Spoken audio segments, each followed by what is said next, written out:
அத்வனத்திக்கழுந்தன் பல்லவனே விரலம் பாவனமாகிய பைந்துவராளே பதிந்த மருங்கழுகம் முப்பரி நூலோடு முன்கையில் ஏந்திய முக்கோள் தன்னழகும் முன்னவர் தந்திடு மொழிகள் நிறைந்திடு முருவல் நிலாவழகும் கற்பகமே விழு கருணை பொடிந்திடு கமல கண்ணழகும் காரிசி தன்கடல் சூடிய முடியும் கனநசிக்க முடியும் எப்பொழுதும் எதிராஜன் வடிவழகு என் இதயத்துள்ளதால் இல்லை எனக்கெதிர் இல்லை எனக்கெதிர் இல்லை எனக்கெதிரே.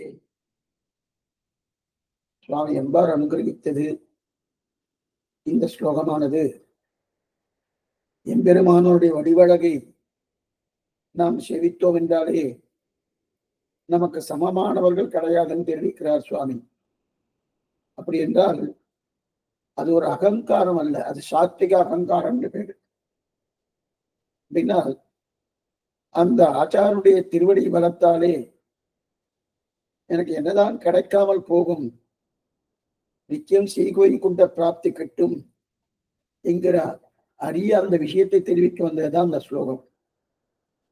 அதன்படி பார்க்கும்போது அந்த ராமானுஜருடைய சித்தாந்தம் யதீந்திரருடைய மதம் அப்படின்னு சொல்ல போனால், அப்ப இவருக்குன்னு தனியா ஒரு மதம் இருக்கான்னு தோணும்.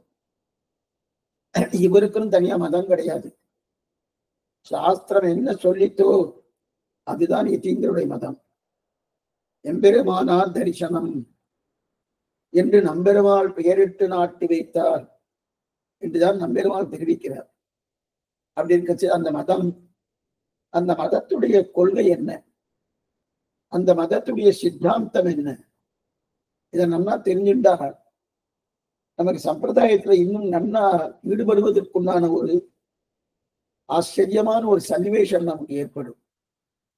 அது மட்டுமல்ல, அந்த சித்தாந்தத்தை நம்ம தெரிந்து கொள்ளவில்லை என்றால் யாராவது ஏதாவது பேசினா, ஓ இதுதான் உண்மை போல் இருக்கே, சுவாமி ராமானுஜர் ஏதோ சொல்லியிருக்கார் என்கிற குழப்பமும் ஏற்படுவதற்குண்டான வாய்ப்புகள் இருக்கு. அதனால முதல்ல சித்தாந்தத்தை தெரிஞ்சுக்கணும். இந்த சித்தாந்தத்தை தெரிந்து கொள்வதற்காக தான் சுவாமி ராமானுஜர் முதல் அத்வைத பாடம் படித்தார். அத்வைத்தம்னா என்ன, அதனால்தான் யாதவ் பிரகாசர்கிட்டே அவர் முதல்ல பாடம் படித்தார். அதன் பின்புதான் விசிஷ்டாத்வைதத்துக்கு அதனுடைய கருத்துக்கள் என்று தெரிந்து கொண்டார். இதுக்கு சொல்ல வந்த என்ன, இந்த மாதிரியான ஒரு சன்னிவேஷம் நமக்கு ஏற்பட வேண்டும். அப்ப அவசியம் சித்தாந்தத்தை தெரிஞ்சுக்கணும். அந்த சித்தாந்தத்தை தெரிஞ்சுக்கணும், அது ஸ்ரீபாஷ்யம். ஸ்ரீபாஷ்யத்தை பூர்த்தியா தெரிஞ்சு கொள்வது சிரமமா தான் இருக்கும்.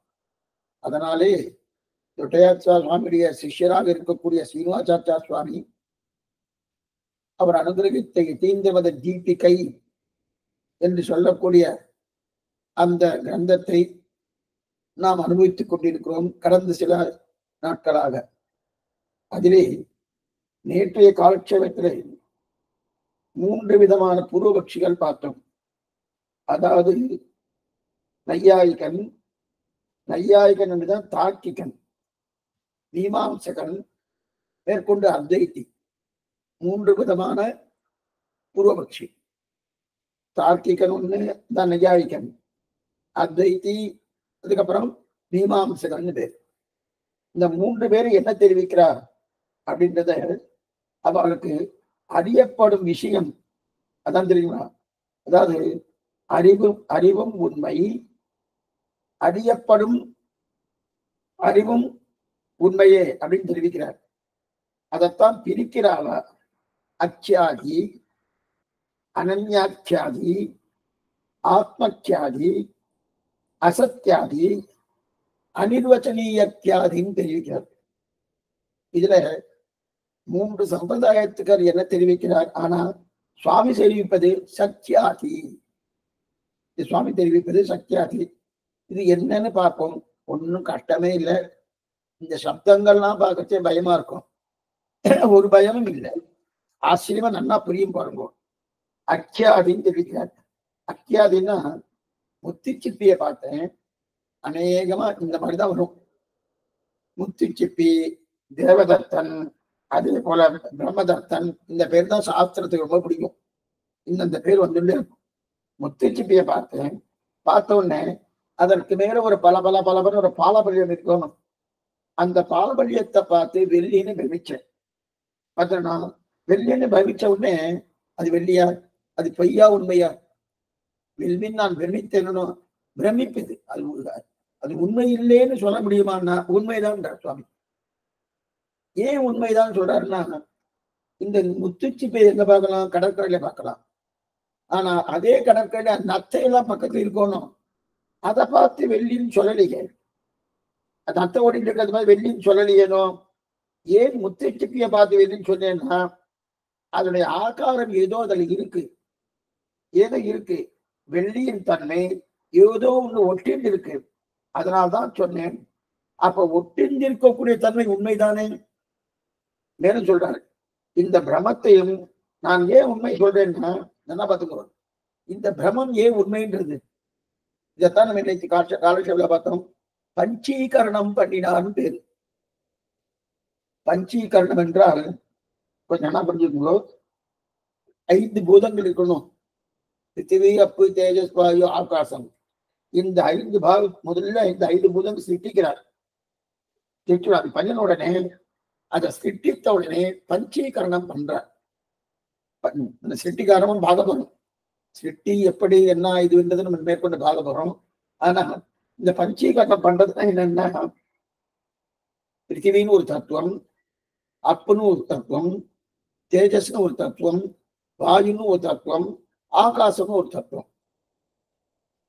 இந்த 5 தத்துவங்கள் இருக்கு இல்லையா? இந்த 5 தத்துவத்தை ஒவ்வொன்னு சேர்க்கிறார். எப்படி சேர்க்கிறான்னு தான் ஆச்சரியமான விஷயம்.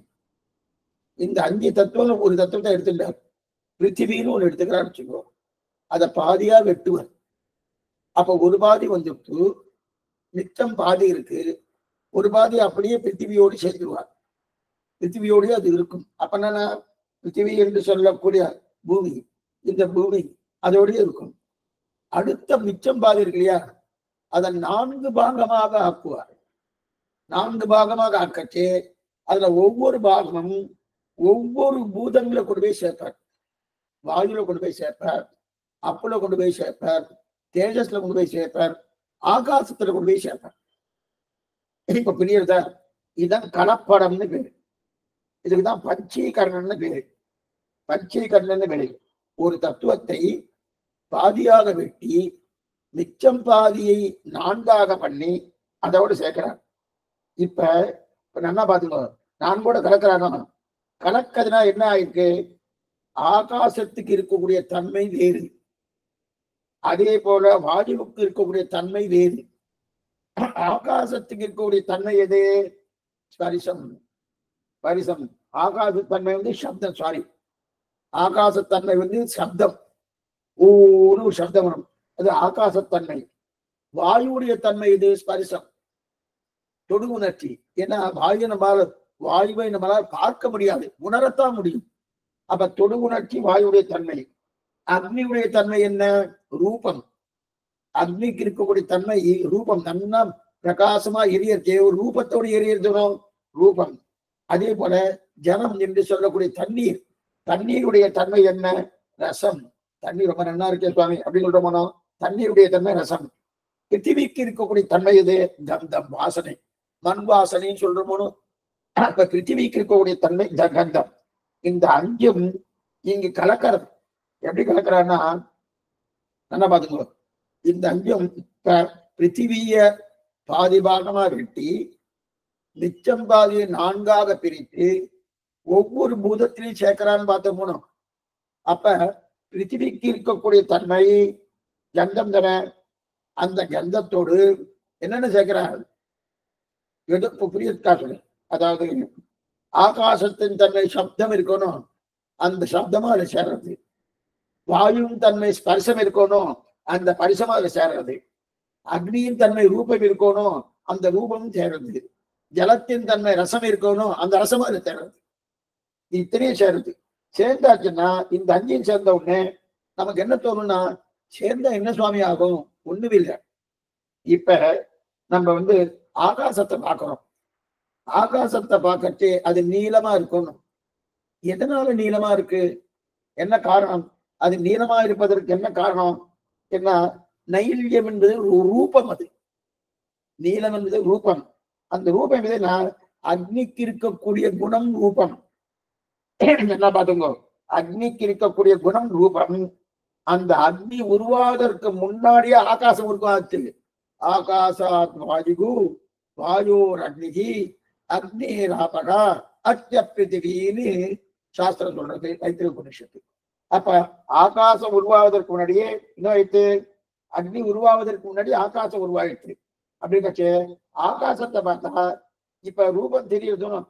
எதனால தெரியுது? நீளமான ஆகாசம் அப்படின்னு சொல்ற போனோம்.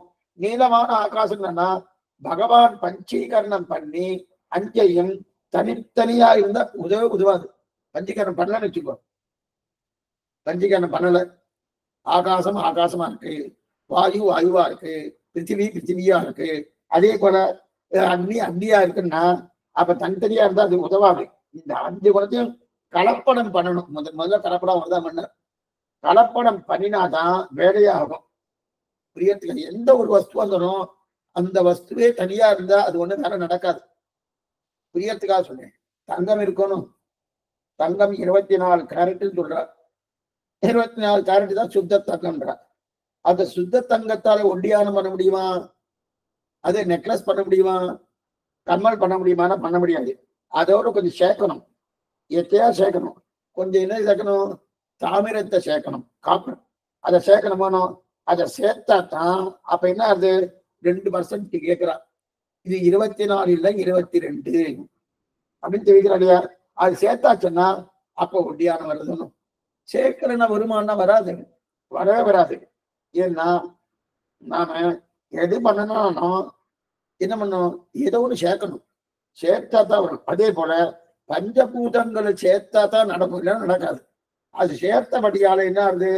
இப்ப இந்த ஆகாசத்துல நீளம் தெரியறது, அது பொய்ன்னு சொல்ல முடியுமான? கிடையாது. எதுக்காக பார்த்துட்டு இருக்கோம்? இப்ப பிரத்யக்ஷத்தை நம்ம பார்த்துட்டு இருக்கோம். பிரத்யக்ஷத்தை பார்க்கச்சு பிரத்யக்ஷம் எல்லாமே உண்மை. இப்ப கனவும் உண்மை, மிருகதிருஷ்டிகா என்று சொல்லக்கூடிய காணல் நீரும் உண்மை. என்ன சுவாமி அப்படி சொல்லிட்டு இருக்க? மேல பார்க்க போறோம். இப்ப பஞ்சபூதங்கள் சேர்ந்தாதான் நடக்கும். அது சேர்ந்தா ஒரு ஆபத்து இருக்கு. என்ன பாத்துங்க, பஞ்சபூதங்கள் சேரணும். சேர்ந்தா தான் அந்த காரியமே நடக்கும். சேர்ந்தா ஒரு ஆபத்து இருக்கு. என்ன ஆபத்து இருக்குன்னா, சேராம இருந்தா அது நல்லா இருக்கும். சேர்ந்தா ஒரு ஆபத்து. பிரியத்துக்காக சொல்றேன். இப்ப ரவை இருக்கு, ஜலம் இருக்கு, உப்பு இருக்கு, இதெல்லாம் தனித்தனியா வச்சிருங்கோ, அப்படியே நல்லா இருக்கும். 2 மாசம் 3 மாசம் ஒண்ணும் கிடையாது. அதை இன்னைக்கு கார்த்தால ரவைய உப்புமா பண்ணணும்னு நினைச்சிட்டு ரவையோட ஜலத்தை சேர்த்து அது அக்னியில வாட்டி மேற்கொண்டது உப்பை சேர்த்து உப்பா பண்ணியாச்சு. உப்பா பண்ணியாச்சுன்னா 2 மாசம் இருக்குமா? சாயங்காலமே போயிடும். சாயங்காலமே அது போயிடும். அப்ப கலந்தால இது ஒரு ஆபத்து இருக்கு. ஆனா இப்ப கலந்தா என்ன இன்னொரு என்னன்னா, கலக்கலன்னா அந்த காரியம் நடக்காது. கலக்கலன்னா அந்த காரியம் நடக்குமானா நடக்காது. அப்ப பஞ்சீகரணம் பண்ணித்தான் ஆகணும். பஞ்சீகரணம் பண்ணும்போது இந்த 5 தன்மையும் கலக்கிறாரு. என்னென்ன தன்மை? சப்த ஸ்பரிச ரூப ரச கந்தங்கள். சப்த ஸ்பரிச ரூப ரச கந்தங்கள் ஆகாசத்துக்குண்டான தன்மை, அதே போல வாயுக்குண்டான தன்மை, அக்னிக்குண்டான தன்மை, ஜலத்துக்குண்டான தன்மை, பிருத்திவிக்குண்டான தன்மை. ஆகாசத்துக்குண்டான தன்மை சப்தம், வாயுக்குண்டான தன்மை ஸ்பர்சம், அதே போல அக்னிக்குண்டான தன்மை ரூபம், ஜலத்துக்குண்டான தன்மை ரசம், பிருத்திவிக்குண்டான தன்மை கந்தம். அப்படின்னு இது பஞ்சீகரணம் பண்றேன். இந்த தன்மையை கலக்கிறாரோ, ஆகாசத்தின் தன்மையான சப்தம், வாயும் தன்மையான ஸ்பரிசம், அக்னியின் தன்மையான ரூபம், ஜலத்தின் தன்மையான ரசம், பிருத்தியின் தன்மையான கந்தம், இந்த அஞ்சும் கலந்துட்டு இப்படி கலந்தபடியால் தான் ஆகாசத்துல பார்க்கச்சு அக்னியின் தன்மை தெரியுது. அக்னியின் தன்மை ரூபம், அக்னியின் தன்மை தெரியுது. கடலை பார்க்கும்போது அக்னியின் தன்மையான ரூபம் நீளமா தெரியுது. அக்னியின் தன்மையான ரூபம் நீளமா தெரியறதுக்கு என்ன காரணம்? இந்த பஞ்சீகரணம் தான் காரணம். அதனால கடல் ஜலம் தானே, அப்ப ஜலத்துக்கு ரசம் தானே இருக்கணும்னா அந்த ரசத்தை தாண்டி நைரியம் தெரிய தோணும். என்ன பாத்துக்கோ, அந்த ரசத்தை தாண்டி நைரியம்னா நீளம், நீளமான தன்மை தெரிய தோணும். ஆகாசத்துக்கு சத்தம் தானே தெரியணும், ஆனா நீளம் தெரிய தோணும். எதனால தெரியுது? பஞ்சீகரணம் பண்ணபடியாலே ஒவ்வொன்றின் தன்மை மற்றொன்றில் இருக்கிறது, ஒவ்வொன்றின் தன்மை மற்றொன்றில் இருக்கிறது அப்படின்னு தெரிவிக்கிறேன். என்ன பண்றோம்? ஒவ்வொன்றின் தன்மை ஒவ்வொன்று இருக்கு. இப்ப பெரியதுக்காக சொல்றேன், 5 பூதங்கள் சேர்ந்தா தான் நமக்கு எதுவுமே நடக்கும், இல்லைன்னா நடக்காது. ஒருத்தர் என்ன பண்ணார், சுவாமி அரிசியை கொண்டு வந்து நெருப்பை மூட்டி நெருப்புல அரிசியை போடுங்கோ சாதம் ஆகிடுனார். நேரம் நெருப்பு இருந்தது, நெருப்பு அரிசியை போட்டார், சாதம் ஆகுமா? கருத்து போயிடும். ஓ அப்படியே போடக்கூடாது சுவாமி, அது ஒரு பானையில போடணும்னார். சரி பானையில போடணுன்றதுக்காக பானையில போட்டார். பானையில போட்டோன்னே நெருப்பை அக்னி மூட்டினார். மூட்டின உடனே அது கருத்தே போயிடுச்சு. என்ன சுவாமி பானையில் அந்த மாதிரி போடலாமா? அதெல்லாம் போடக்கூடாது, ஜலத்தை விடணும்னா. ஜலத்தை விட்டா தான் அது நல்லா இருக்குமே தவிர ஜலத்தை விடணும் அது வராதுன்னு. சரி ஜலத்தை விட்டார். ஜலத்தை விட்ட உடனே அப்ப என்ன ஆயிடுத்து? அதுக்கு இடைவெளி இருக்கணும். ஜலத்தை விட்டு விகமே இருந்தா பரியாது இல்லை. அப்ப அக்னியுடைய ஸ்பர்சம், அக்னியுடைய சம்பந்தம் அங்க கிடைச்சிட்டு. அதே போல வாயுடைய சம்பந்தம், வாயு இருந்தா தான் அக்னியை எரியும். அதனால வாயுடைய சம்பந்தம் கிடைச்சிட்டு. அதற்கு மேல பிருத்திவியுடைய சம்பந்தம், அதுதான் நெல் அரிசி, அதுவும் கிடைச்சிட்டு. அதற்கு மேல நமக்கு ஆகாசுடைய சம்பந்தம் இடைவெளி, இடைவெளி இருக்கணுமோனோ. இடைவெளி எங்க இருக்குன்னா, நம்ம அரிசி போடுறோமோனோ, ஒரு ஆழாக்கு அரிசி போடுறோம், ஆனா சாதா அரிசி 2 ஆழாக்கு அரிசியா ஆகும். அப்ப அதுக்கு உண்டான ஒரு ஆகாச இடைவெளி இருக்கணுமோனோ, அதுவே இருக்கணும். அப்ப பஞ்சபூதங்கள் சேர்ந்தா தான் நமக்கு தலிகையே ஆகும். பஞ்சபூதங்கள் சேரலன்னா தலிகை ஆகாது. அப்ப நெருப்பு இருக்கணும். அதே போல பிருத்திவின்னா மண் இருக்கணும். அந்த மண் தான் மண்பாண்டம். பிருத்திவி இருக்கணும், அப்பு இருக்கணும், தண்ணி இருக்கணும், வாயு இருக்கணும், ஆகாசம் இருக்கணும், அதுக்கு மேல அக்னி இருக்கணும். இதெல்லாம் இருந்தா தானே முடியாது. அதனால பஞ்சீகரணம் பண்ணினாத்தான் இது கிடைக்கிறது தெரிவித்தார். சரி, இப்ப அதே போல இப்ப ஒவ்வொன்றின் தன்மையிலும் ஒவ்வொன்று இருக்கணும். இப்ப முத்துச்சிப்பி தான் நம்ம பிரதானமா இருக்கோம். கொஞ்சம் கவனமா கேளுங்க. முத்துச்சிப்பில வந்தது பிரதிபலிக்கிறது. என்ன பிரதிபலிக்கிறது? முத்துச்சிப்பி எங்கிருந்து சுவாமி கிடைக்கிறது? பூமியிலிருந்து தான் கிடைக்கும். அப்ப பிருத்திவிலிருந்து தான் கிடைக்கிறது. பிருத்திவியினுடைய தன்மை என்ன? கந்தம். பிருத்திவியின் தன்மை கந்தம். அப்ப கந்தம் தான் அதில் இருக்கிறோம்னா, ஆனா நெருப்பின் தன்மையான ரூபம் பளபளக்கிறது பிருத்திவியின் தன்மையில. நல்லா பாத்துக்கோ, ரூபம் இது, அது பிருத்திவியின் தன்மையில இது பறக்கிறது. அக்னியின் தன்மையான ரூபம் பளபளக்கிறது. என்னமா பளபளக்கிறதுனா பஞ்சீகரணம். அது பளபளக்கிறதுனால்தான் வெள்ளி நல்லா பளபளக்குதுன்னா ரூபத்தை தானே பளபளக்குது. அப்ப முத்துச்சிப்பில கந்தம் இருக்கணுமா, இல்ல அக்னியின் சம்பந்தம் இருக்கணுமா? அக்னியின் சம்பந்தம் தான் ரூபம். என்ன பண்ணும் இது நல்லா நீங்க ஞாபகம் வச்சுட்டாதான், அப்புறம் இந்த பஞ்சீகரணம் ஞாபகம் வச்சுட்டாதான் பிரத்யக்ஷத்தில் எல்லாம் உண்மை என்பதே புரியும். இல்லைன்னா மற்றவா சொல்ற மாதிரி பிரத்யக்ஷம் உண்மை இல்லை, சிலதெல்லாம் உண்மை இல்லை அப்படின்னு போயிடும். எல்லாமே உண்மை, பிரத்தி ஒன்றும் உண்மை. எதுக்கு சொல்ல வந்தேன்னா, இப்ப இந்த இடத்துல ரூபம் வந்துருத்தோணும். எந்த ரூபம் வந்துருத்து? இந்த அக்னியில முத்துச்சிப்பில வெள்ளி என்கிற பளபளப்பு என்கிற ரூபம் வந்துருத்தோணும். இது எதனால ஏற்பட்டது? அந்த முத்துச்சிப்பி வருவது பிருத்திவியிலிருந்து, பூமியிலிருந்து தான் வருது. அந்த பூமிக்குண்டான தன்மை என்னது? கந்தம்னு பேரு. அந்த கந்தருடைய அதாவது வாசனை, கந்தம்னா வாசனை. அந்த வாசனை தான் அதுல இருக்கணுமே தவிர அதுல என்ன இருக்கணும், என்ன இருக்கப்படாது. அந்த அந்த அக்னிக்குண்டான தன்மையாக இருக்கக்கூடிய அந்த நிலை இருக்கப்படாது, ரூபம் இருக்கப்படாது. ஆனா ரூபம் இருக்கிறது எதனால? பஞ்சீகரணம் பண்ண முடியாது. சரி, இந்த வெள்ளி பலபல ரூபத்துல பலபலுக்கு இல்லையா, முத்துச்சிப்பில கந்தம் தான் இருக்கணும், ஏன்னா பிருத்திவியானபடியாலே. ஆனால் நெருப்பின் பலபலப்பது வந்திருக்கு இல்லையா, ஏன் வந்துச்சு? எதனால வந்ததுன்னா பஞ்சீகரணத்தினால் வந்தது. பஞ்சீகரணம் பஞ்சீகரணம் என்ன? ஐந்தையும் சேர்த்தாரணும். அது முதலே பார்த்துட்டோம். ஒரு வஸ்துவை பாதியா பிரிச்சு மிச்சம் பாதிய நாளா பிரிச்சு ஒவ்வொன்றும் சேர்க்கிறான். அப்ப அதனால முத்துச்சிப்பிய வெள்ளியா கிரகித்தேன். அப்ப அந்த தன்மை இருக்கு. அது ஆகாசத்தை பார்த்து நீலம்னு சொல்லுவோம். அது பொய்யா? நீலவானம் நீலவானம் நீலவானம் சொல்றார். என் நிறைய கவிகள்லாம் நீலவானம் எழுதுறார். சுவாமி, வானத்துக்கு உண்டான நிலை என்ன? வானத்துக்கு ஆகாசத்துக்கு ஆகாசத்துக்கு உண்டானதுன்னு என்ன? ஆகாசத்துக்கு உண்டான தன்மையே வேறாச்சே. ஆனா அதுல ரூபம் தெரியறது என்னன்னா பஞ்சீகரணம் பண்ணபடியாங்க அப்படின்னு தெரியறதுனோ. இப்ப பஞ்சீகரணத்தில் உண்மை. ஆனா இப்ப நீலவானத்தை யாரா பொய்ன்னு சொல்லுவாரா? சொல்ல மாட்டான். அதே போல முத்துச்சிப்பில வெள்ளி இருக்கு, அதை பொய்ன்னு சொல்லுவானா? சொல்ல மாட்டான்.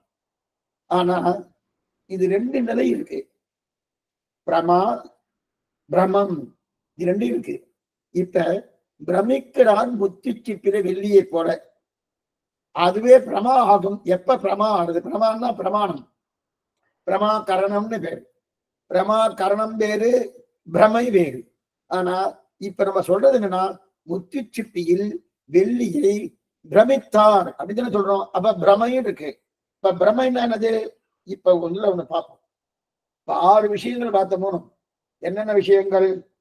அக்ஷாதி, அனன்யாட்சியாதி, ஆத்மக்ஷாதி, அசத்யாதி, அனிர்வச்சனீயத்யாதி, சத்யாதி. இந்த சத்யாதி தான் சுவாமி சொல்றான்னு பார்த்தோமோ. இப்ப பஞ்சீகரணம் பண்ணபடியாலே வெள்ளியான தன்மை முத்துச்சிப்பில தெரிஞ்சது பார்த்தோம். இப்ப அதை அப்படியே வச்சுட்டு இருக்கோம். இப்ப இந்த விஷயத்த பார்த்தோம். சத்யாதிவாதம்னு ஒண்ணு இருக்கு. இப்ப கயத்தை பார்த்து பாம்பன் நினைச்சிடணும். ஏன் இந்த மாதிரி நினைச்சேன்? நீளமா இருக்கு, கொஞ்சம் வளைஞ்சு வளைஞ்சு இருக்கு, மேலும் உருண்டையா இருக்கு. அந்த பாம்புக்குண்டான தன்மை என்னன்னு இருக்கோ அதே மாதிரி இருக்கு. இருக்கிறதுனால என்ன நினைச்சேன்? கயத்தை பார்த்து பாம்புன்னு பிரமித்தேன். அதே நான் புஸ்தகத்தை பார்த்து பாம்புன்னு பிரமிக்கிறேனா? இல்லை. அப்ப பாம்புக்குண்டான தன்மை ஏதோ இந்த கயத்துல இருக்கு. அந்த கயத்துல இருக்கணும். அந்த கயத்துல இருக்கிறபடியா அது பொய்யா உண்மையா? அதுவும் உண்மைதான்.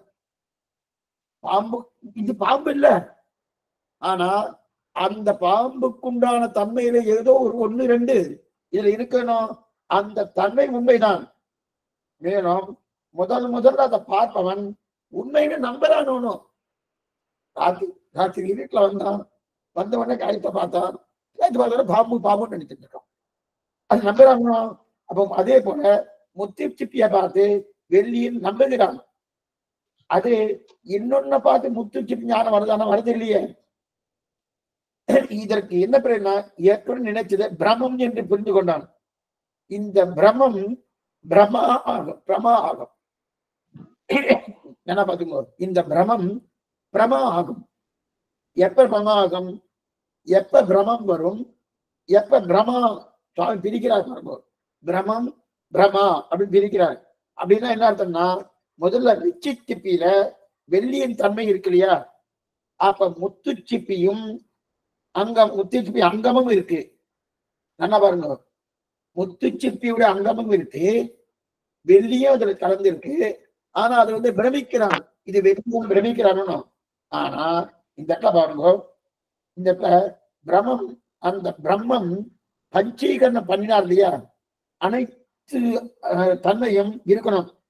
அப்ப எந்த பொருளை எடுத்திருந்தாலும் அந்த தன்மை இருந்தாகணும். பஞ்சபூதங்களிலே எந்த பூதத்தை எடுத்திருந்தாலும் அந்த பஞ்சபூதங்கள் தன்மை இருந்தாகணும். அப்ப பார்க்கும்போது இந்த முத்துச்சிப்பியில வெள்ளியின் தன்மை குறைவா இருக்கு.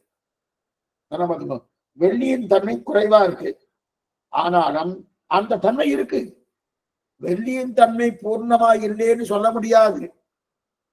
நீங்க அடி இப்ப சொல்றதை வைத்துக் கொண்டு முத்துச்சிப்பிலாம் இப்ப வெள்ளியே காணவேன்னு நீங்க இப்ப பேசப்படாது. ஏன் சொல்றேன்னா, அந்த காலத்துல இருந்தது. இப்ப காலப்போக்குல கொஞ்சம் கொஞ்சம் குறைய ஆரம்பிச்சு. அந்த காலத்து வியாக்கியானம் ஆனபடியாலே இப்ப அந்த முத்துச்சுப்பில வெள்ளியை இருக்கட்டும். அப்படி இருக்கிற அந்த தன்மை எப்படி இருக்கணும்? இப்ப இப்ப வெள்ளியின் தன்மை குறைவா இருக்கு முத்துச்சுப்பில. ஆனாலும் அந்த வெள்ளியின் தன்மை இருக்கு. ஆனால் வெள்ளியின் தன்மை நிறைய இருப்பதனால் வெள்ளியின் விவகாரம் உபயோகப்படுகிறது. இப்ப புரியத்துக்காரன் அதே அந்த முத்துச்சிப்பில வெள்ளியின் தன்மை நிறைய இருந்துன்னு வச்சுக்க, அந்த வெள்ளியை எடுத்து நான் மோதிரம் பண்ணிக்கலாம், கம்மல் போட்டுக்கலாம், என்ன வேணா பண்ணிக்கலாம். அப்ப விவகாரம் உபயோகப்படுறது. அப்ப சிப்பியில் வெள்ளியின் அம்சம் குறைவாக இருக்கிறபடியாலே வெள்ளி விவகாரம் பண்ண முடியவில்லை. நல்லா புரிஞ்சுக்கோ. முத்துச்சிப்பியில் வெள்ளியினுடைய அம்சம் குறைவா இருக்கு. வெள்ளியே இல்லைன்னு சொல்லல, வெள்ளியுடைய அம்சம் குறைவா இருக்கு. குறைவா இருக்கிறபடியாலே அந்த வெள்ளியை எடுத்துக்கொண்டு அதற்குண்டான காரியத்தை பண்ண முடியவில்லை. இந்த அம்சம் குறைவா இருந்தா பிரம்மம்னு ஆறுது. என்ன புரியுங்க? வெள்ளியின் அம்சம் குறைவா இருந்ததுன்னா அது பிரம்மம் ஆறுது. அந்த அம்சம் குறைச்சல் என்று தெரிந்து கொண்டேன் என்றால் பிரம்மா ஆறுது. அப்படின்னா அந்த அம்சம் குறைச்சல் என்று தெரிஞ்சு கொண்டேன்னா பிரமா ஆறுது. புரியலையா? மறுபடியும் சொல்லுங்க. பிரமம் பிரமா அப்படின்னு இருக்கு இல்லையா? பிரம்மனா என்ன? முத்து சிப்பிய வெள்ளியா நினைச்சோம், அதுக்கு பிரமம்னு பேரு. இல்ல சுவாமி, முத்து சிப்பிக்குள்ள வெள்ளியுடைய தன்மை குறைச்சலா இருக்கு அப்படின்னு நினைச்சோம் அப்படின்னு தெரிஞ்சுட்டே வச்சுக்கேன், அதுக்கு பிரமான்னு பேரு. இதுதான். அப்பனா இங்க சுவாமி என்ன சொல்றன்னா, வெள்ளி இல்லைன்னு சொல்லல. என்ன வச்சுக்கோ, வெள்ளி இல்லைன்னு சொல்லல. முத்து சிப்பிக்கல வெள்ளி இருக்கு, அதுவும் உண்மை. குறைச்சலா இருக்கிறபடியால பிரமா, பிரமித்தேன், அதான் பிரமா. அந்த குறைச்சலா இருக்குன்னு நான் தெரிஞ்சு கொண்டேன் என்றால் அதுக்கு பிரமான்னு பேர். நான் தெரிந்து கொள்ளாம பிரமிச்சிட்டேன்னா அதுக்கு பிரமான்னு பேர். நல்லா புரியணும், நல்லா புரியணும். இதுதான் முக்கியம். அப்ப பிரமிக்கிறது வேறு, பிரமா வேறு. இதுதான் தெரிவிக்கிறாள். பிரமிச்சனும் அதான் தெரிவிக்கிறாள்.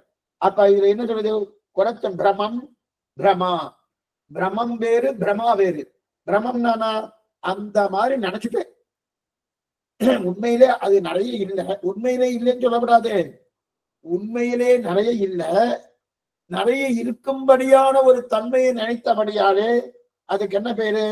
பிரமம்னு பேரு. அப்ப நான் புரிஞ்சுட்டேன், ஓ இது என்ன, இத வெள்ளி இல்லையே, ஒரு துணி தானே இருக்கு, இது முத்துச்சிப்பி ஆயிட்டு, இது வெள்ளி நிறைய இல்லையே, நிறைய இல்லையேன்னு தெரிஞ்சுட்டேன். வெள்ளியே இல்லைன்னு சொல்லல, கொஞ்சம் நல்லா புரிஞ்சுக்கணும். வெள்ளி குறைச்சலா இருக்கேன்னு தெரிஞ்சுட்டேன், அப்ப பிரமா வருது, பிரமா வருது. ஆகவே தெரிந்து கொண்டதில் ஏதோ ஒரு குற்றமும் இல்லை. முத்துச்சிப்பியை பார்த்து வெள்ளின்னு சொன்னதிலையும் குற்றம் இல்லை. இல்ல அது வெள்ளி குறைச்சலா இருக்கு, அதனால அது முத்துச்சிப்பி தான் அப்படின்னு தெரிஞ்சுக்கிறா, அதுக்கு பிரமா. ரெண்டுத்திலும் குற்றம் இல்லை. ஆனா இந்த அம்சம் இல்லாமல் இருந்தால் நாம் பிரமித்து இருக்க மாட்டேன் இல்லையா? இதெல்லாம் பாருங்க, நாம் பிரமித்ததுக்கு எது காரணம்? பிரமித்ததுக்கு எது காரணம் என்றால் அதுல வெள்ளி என்கிற அம்சம் இருக்கிறபடியால அந்த அம்சமே இல்லைன்னு நத்தைய பார்த்து வெள்ளின்னு சொன்னேன், சொல்லல. அப்ப அந்த அம்சம் ஒரு துளி இருக்கிறபடியாலதான் நான் பிரமிச்சேன் இல்லையா? அந்த அம்சமே இல்லைன்னு வச்சுக்கோ, நான் பிரமிச்சிருக்க மாட்டேன். அப்ப அந்த அம்சம் ஓர் துளியாது இருக்கவே தான் இது வெள்ளி என்று பிரமித்தேன். அந்த அறிவும் உண்மைதான். என்ன பண்ணிக்கிட்டா பிரத்யட்சத்துக்கு பிரதானம் இது. அந்த அறிவும் உண்மைதான், அதை பொய் அறிவுன்னு சொல்லப்படும். முத்துச்சிப்பியை பார்த்து வெள்ளின்னு சொல்லிட்டு இருக்காரு. அப்படின்னா முத்துச்சிப்பியை பார்த்து வெள்ளின்னு சொல்லியிருக்காரு என்ன? பிரமா இல்ல பிரமம். அந்த பிரமம் ஏற்பட்டதுனோ அந்த பிரமத்தை பின்னாடி என்ன தெரிஞ்சுட்டேன், ஓ இதுல ஒரு துளி வெள்ளி இருக்கு, மிச்செல்லாம் முத்துச்சிப்பியா இருக்கு, அதுக்குதான் பிரமாண்டங்கள். சரி, இப்ப இது வரைக்கும் முடியும். இப்ப இதுவும் உண்மைதான்னு சொல்றாரு. ஆனா அது உண்மையான அறிவு, அது பொய் அறிவுன்னு சொல்லப்படாது. முத்துச்சிப்பியே வெள்ளி என்ற பதார்த்தத்தை நையாயிகனாகட்டும் மீமாம்சகன் என்ன சொல்றான்னு பார்ப்போம். என்ன பார்க்கணும். இப்ப இது வரைக்கும் நம்ம சுவாமி சொன்னது சொல்லிட்டார். அதுதான் சக்கியாதிவாதம்னு பேரு. அதுக்கு என்ன பேரு? சக்கியாதிவாதம்னு பேரு. இதுதான் உண்மையான வாதம். எந்த ஒரு வஸ்து எடுத்துனாலும் அதுல உண்மை உண்டு, அதுல பொய் கிடையாது. எந்த வஸ்து எடுத்துனாலும் இதுதான் பிரத்யட்சத்துக்கு பிரதானமானது. இப்ப சுவாமியுடைய வாதம் நம்ம புரிஞ்சுட்டு, எம்பெருமானாருடைய வாதம் என்ன? முத்துச்சிப்பி கூட வெள்ளி வெள்ளி இருக்கு. அப்படி மறுபடியும் சொல்றேன், என்னன்னா கேட்டுங்கோ. முத்துச்சிப்பி கூட வெள்ளின்னு முதல்ல பிரமித்தான். பிரமம் பிரமம் ஏற்பட்டது. பிரமம் ஏற்பட்ட உடனே அப்ப முத்து அடுத்து என்னன்னா புரிஞ்சுட்டான் சுவாமி, அதுல வெள்ளியே இல்லையே. வெள்ளியே இல்லைன்னு புரிஞ்சுக்கொள்ள, வெள்ளி ஒரு சிறிதளவு இருக்கு, மீதி எல்லாம் முச்சி திருப்தியான தன்மை இருக்குன்னு தான் புரிஞ்சுட்டான். அதுக்குதான் பிரமான்னு பேரு. என்ன புரியுதா? பிரமாணம் பிரமான்னு பேர், பிரமாண பேர். அப்ப இது ரெண்டுத்துக்கு என்ன வித்தியாசம்னா, தெரிந்து கொள்வதற்கு முன்னாடி வெள்ளின்னு சொன்னபடியால பிரமம், தெரிந்து கொண்ட பிறகு வெள்ளி இல்லைன்னு கிடையாது, வெள்ளி குறைவா இருக்கு, முத்திச்சுப்பியின் தன்மை அதிகமா இருக்கு. அப்ப என்ன பிரமம் வந்துடுறது அப்படின்னு தெரிஞ்சுட்டார். இது சுவாமியுடைய வார்த்தை. இப்ப நையாயிக மீமாம்சகம் என்ன சொல்றான்னு பார்ப்போம். அதாவது இவர்கள் சொல்வது அறிவே ஏற்படாதுன்றார். அறிவு ஏன்னா, குச்சிக்கையில் வெள்ளியை பார்த்தேனும், இது அந்த முத்திச்சிப்பிங்க வெள்ளியை பார்த்தேன் இல்லையா, இது வெள்ளி இல்லை முத்திச்சிப்பி. முத்தி கிரகிக்கணும், அதாவது ரஜித பேதத்தை கிரகிக்கணும். ஆனால் எனக்கு ரஜித பேதமே தெரியலையே. எது போறேன்னா, அவன் என்ன சொல்றான், நையாயிகன் மீமாம்சகன் என்ன சொல்றான்னா, நையாயிகனும் நியாயவாதி, மீமாம்சகன் நேத்திக்கே பார்த்தோம், சாஸ்திரத்தை ஒத்துண்டு பகவான் இல்லைன்னு சொல்லுவா, அவதான் மீமாம்சகன் பேர். சரி, அவன் என்ன சொல்லினா, முத்துச்சிப்பியை நான் கிரகிக்கணும், கிரகிக்கச்சு அந்த வெள்ளியோடு நான் கிரகிக்கலையே. வெள்ளி எனக்கு ஏற்கனவே தெரியும், முத்துச்சிப்பி வெள்ளியும் ஒப்புமைப்படுத்தி பார்க்கணும். பார்த்த பிறகு வெள்ளி இல்லை, சுவாமி இது முத்துச்சிப்பி, முத்துச்சிப்பி அப்படின்னு சொல்றான். அப்ப முத்துச்சிப்பின்னு வடிவனா இதுதான் வேத கிரகணம்னு பேரு. இந்த வேதத்தை நான் கிரகிக்கவில்லை, இது கிரகிக்காதபடியாக நான் வெள்ளி என்கிறேன். ஏன் என்றான்னா, வேத ஞானம் ஏற்படல. இதத்தான் அச்சியாதின்னு பேரு. அச்சியாதி ஒவ்வொன்னா சொல்லிட்டு வரேன். அச்சியாதி, அதற்கு மேல அந்நத்தாட்சியாதி, ஆத்மத்தியாதி, அசத்தியாதி, அனிர்வசனீயத்தியாதின்னு இருக்கு. அதுல சத்தியாதி நம்ம பார்த்துட்டோம். இப்ப அத்தியாதினா எனக்கு அந்த ஞானமே ஏற்படலைன்றது, எனக்கு அந்த ஞானமே ஏற்படலையே. ஆனா சுவாமி இதை சத்தியாதின்னு சொல்ல போறாரு. அப்படின்னா சுவாமி எப்படி சொல்றாருன்னா, வெள்ளியை காட்டிலும் முத்திச்சிப்பி வேறுபட்ட எங்க ஞானத்தை இவர் கிரகிக்கலை, அதனால் ஞானமே அறிவே இல்லை என்று மீமாம்சகம் சொல்றான். ஏன்னா சுவாமி சொல்றது வெள்ளியை காட்டிலும் வேறுபட்டதுதான் முத்திச்சிப்பி, அது சந்தேகம் இல்லை சுவாமி சொல்றது. ஆனால் வெள்ளியின் தன்மை ஒரு திரி அதில் ஒட்டி கொண்டு இருக்கவே தான் இவன் வெள்ளின்னு சொல்லிட்டு இருக்கான். வெள்ளியின் தன்மை அதிலே ஒரு துளி வெட்டு கொண்டிருந்தவனை தான் இவன் வெள்ளின்னு சொல்லிட்டு இருக்கான் அப்படின்னு தெரிவிக்கிறார், வெள்ளி என்கிறார். அதனால் தன்மையை குறைவாக கிரகித்து இருக்கிறேன். அப்ப என்னன்னா, அப்பனா என்ன இருக்கு, தன்மையை குறைவாக கிரகிக்கவில்லை, ஞானமே ஏற்படலைன்னு சொல்லிக்கிறான். யாரே? நையாயிகன் மீமாம்சகன். ஞானம் ஏற்பட்டது, வெள்ளி ஒரு துளி இருக்குன்னு சுவாமி சொல்றார். இதுதான் விஷயம். இப்ப வெள்ளியை காட்டும் வேறுபட்டதுதான் அப்படிங்கிறார். அதன் தன்மையை குறைவாக கிரகித்து இருக்கிறேன்னு தெரிவிக்கிறார். இப்ப இதை வச்சிருந்தா இதுல ஒரு ஆபத்து இருக்கு.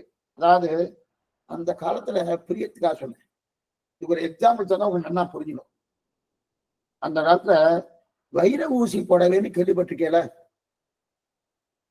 சுவாமி இன்னைக்கு புடவை கட்டுறவால நம்ம குறைஞ்சு போயிட்டு எல்லாம் இப்பெல்லாம் வந்து என்னென்ன பேண்ட் சொக்கை தான் வந்துட்டு எல்லாருக்குமே, நிறைய பேருக்கு அதான் போட்டுக்கிறார், ரொம்ப சௌரியமா இருக்குன்னு போட்டுக்கிறா. இருக்கட்டும், வைர ஊசி புடவைன்னு இருக்கு, அது ரொம்ப விலை, ஒரு 40,000 50,000 ரூபாய் ஆகும் அந்த விலை.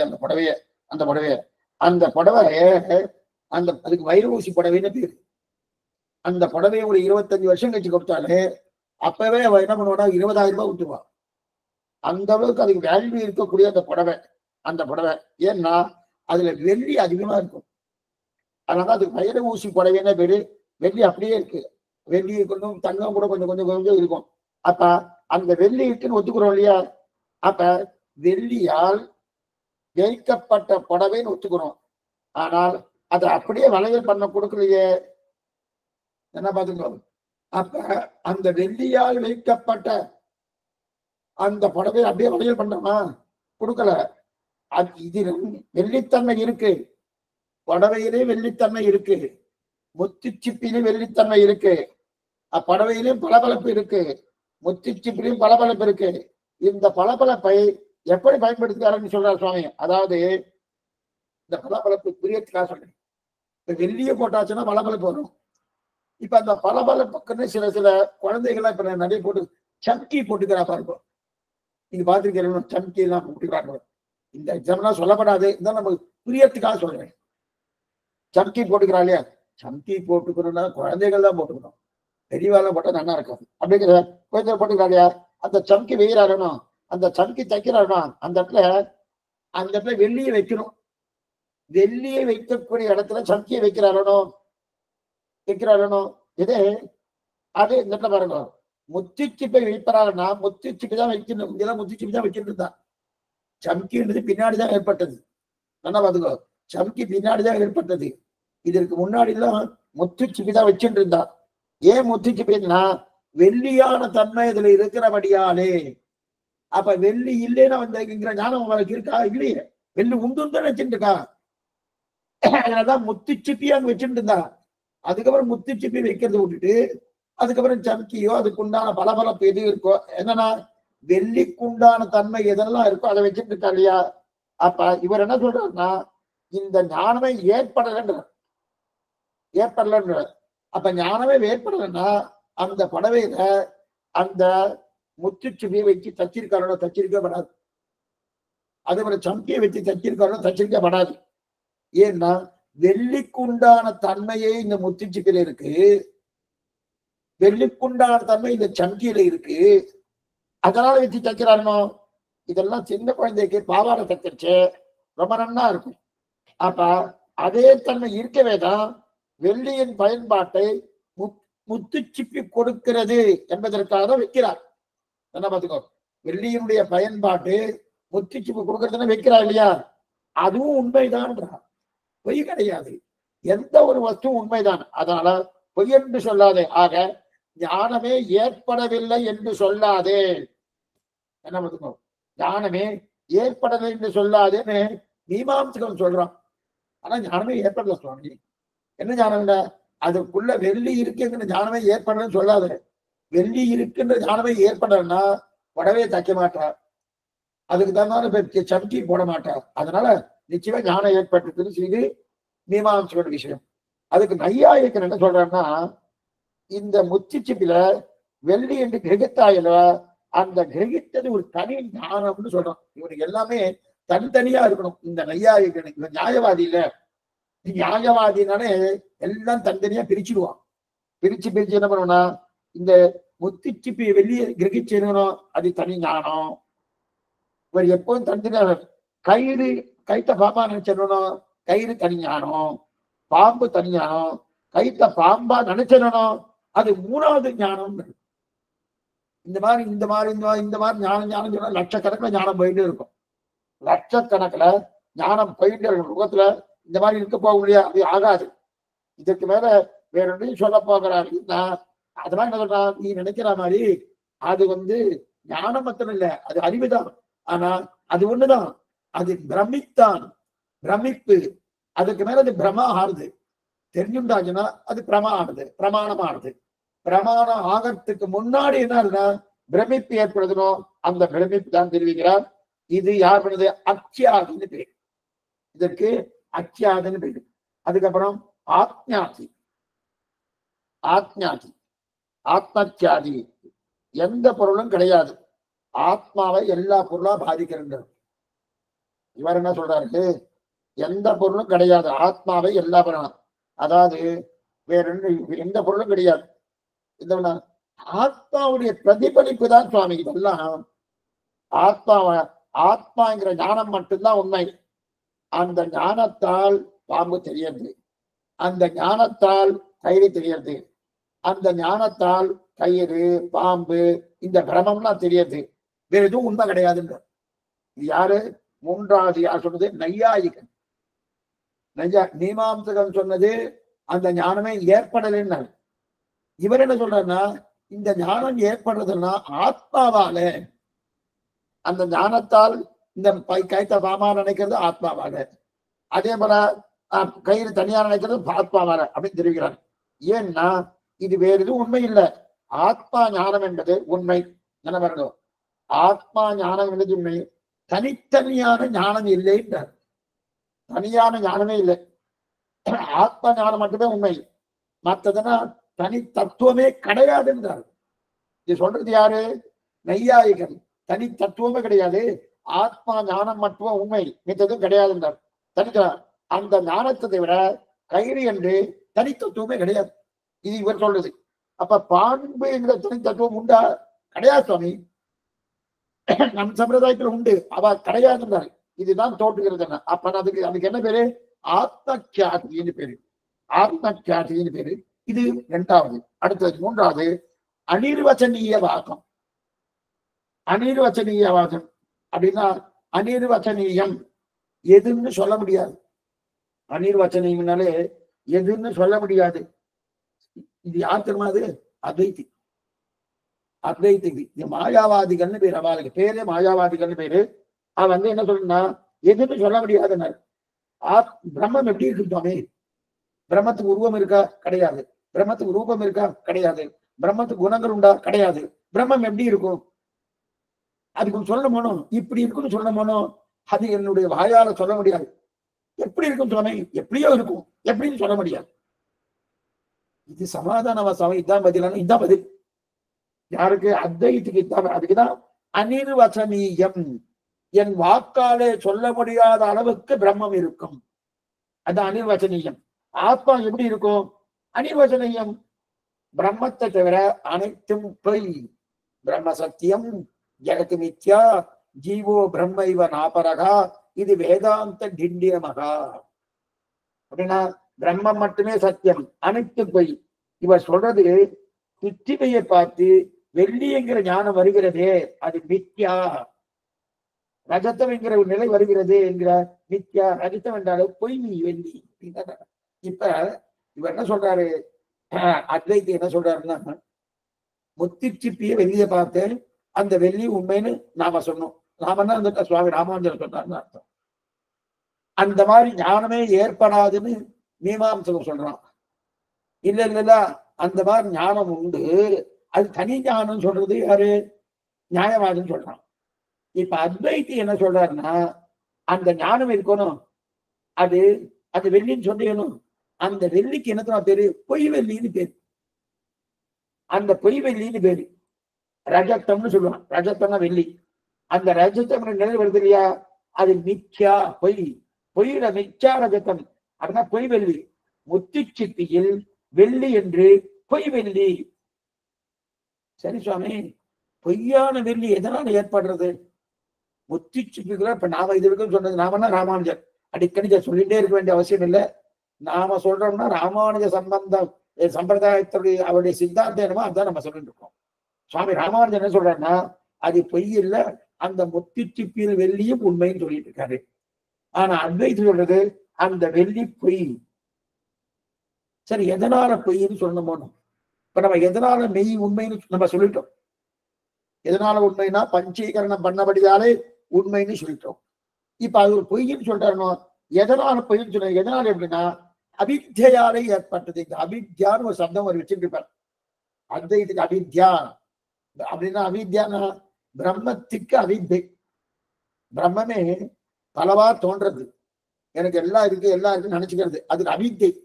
அதுக்கு ஏதோ ஒரு குற்றம் இருக்கு, அந்த குற்றத்தால சொல்றது அப்படின்னா அந்த அவித்யா என்பது.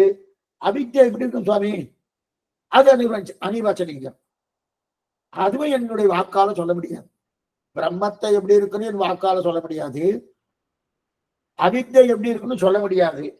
அது அனிர்வச்சனம். அதனால அந்த அவித்யால் ஏற்படக்கூடிய அந்த நிலையும் அனிர்வச்சனீயம். அப்புறம் என்ன? பிரம்மத்துக்கும் ரூபமோ உருவமோ குணமோ எதுவுமே கிடையாது. அப்ப பிரம்மம் எப்படி சுவாமி இருக்கும்? இப்படி இருக்கு, கொழுக்கட்டை மாதிரி பிடிச்சா மாதிரி இருக்கும் அப்படின்னு சொல்லலாமா? சொல்ல முடியாது. சொல்லியாச்சுன்னா கொழுக்கட்டை உண்மையான்னு கேட்போம். அது உண்மைன்னு வந்துட்டு அத்வைத்தம் பட்டு போயிடும். முள்ளு மேல நடக்கிற மாதிரி நடக்கிறார் அவர். ஒரே ஒரு விஷயத்தை எடுத்துட்டார் பிரதானமா. அந்த விஷயத்தை எடுத்துட்டு அதை ஸ்தாபிக்கிறார். புரியறதுக்காக சொல்றேன். ஞாபகம் வந்தபடியாலே ஒரு புஸ்தகம் கொடுத்தேன். அந்த புஸ்தகத்துடைய கருத்து என்ன அப்படின்னு சொல்லணும். அந்த புஸ்தகத்தை வாசிச்சுட்டு அந்த புஸ்தகத்தின் கருத்து இதுன்னு சொல்றது ஒரு விதம். ஏற்கனவே ஒரு கருத்தை நான் எடுத்துட்டேன், இதுதான் கருத்து வச்சுட்டேன், இந்த கருத்து தான் புத்தகத்தில் சொல்லப்பட்டதுன்னு சொல்றேன். இந்த ரெண்டு எது சரி? ஏற்கனவே நான் ஒரு கருத்தை எடுத்துட்டு அந்த கருத்து தான் புஸ்தகத்தில் சொல்லப்பட்டதுன்னா அது ரெண்டாம் பட்சம் தான். அப்ப நான் திணிக்கிறேன்னு அர்த்தம். அந்த புஸ்தகத்தில் என்ன கருத்து இருக்கோ அதை படிச்சுட்டு நான் சொன்னேன்னா அதுதான் உண்மையானது. அதுதான் விசிஷ்டாத்வைதம்.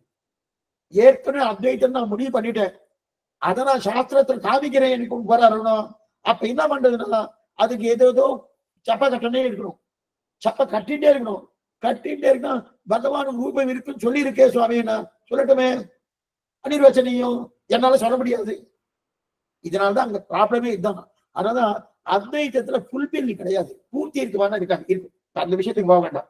இதுக்குதான் அனிர்வச்சனீய அத்தியாதின்னு பேரு. அனிர்வச்சனீய அத்தியாதின்னு பேரு. இது அத்வைத்தி. அப்ப என்னன்னா அவர் வெள்ளியை ஒத்துக்கிறார், ஆனா அது பொய் வெள்ளி, பொய் வெள்ளின்னு சொல்லிட்டார். அது யாரு? அத்வைத்தி. அதுக்கு அடுத்தது சக்கியாதி. இது ரொம்ப சுலபம், ஒண்ணு கஷ்டமே.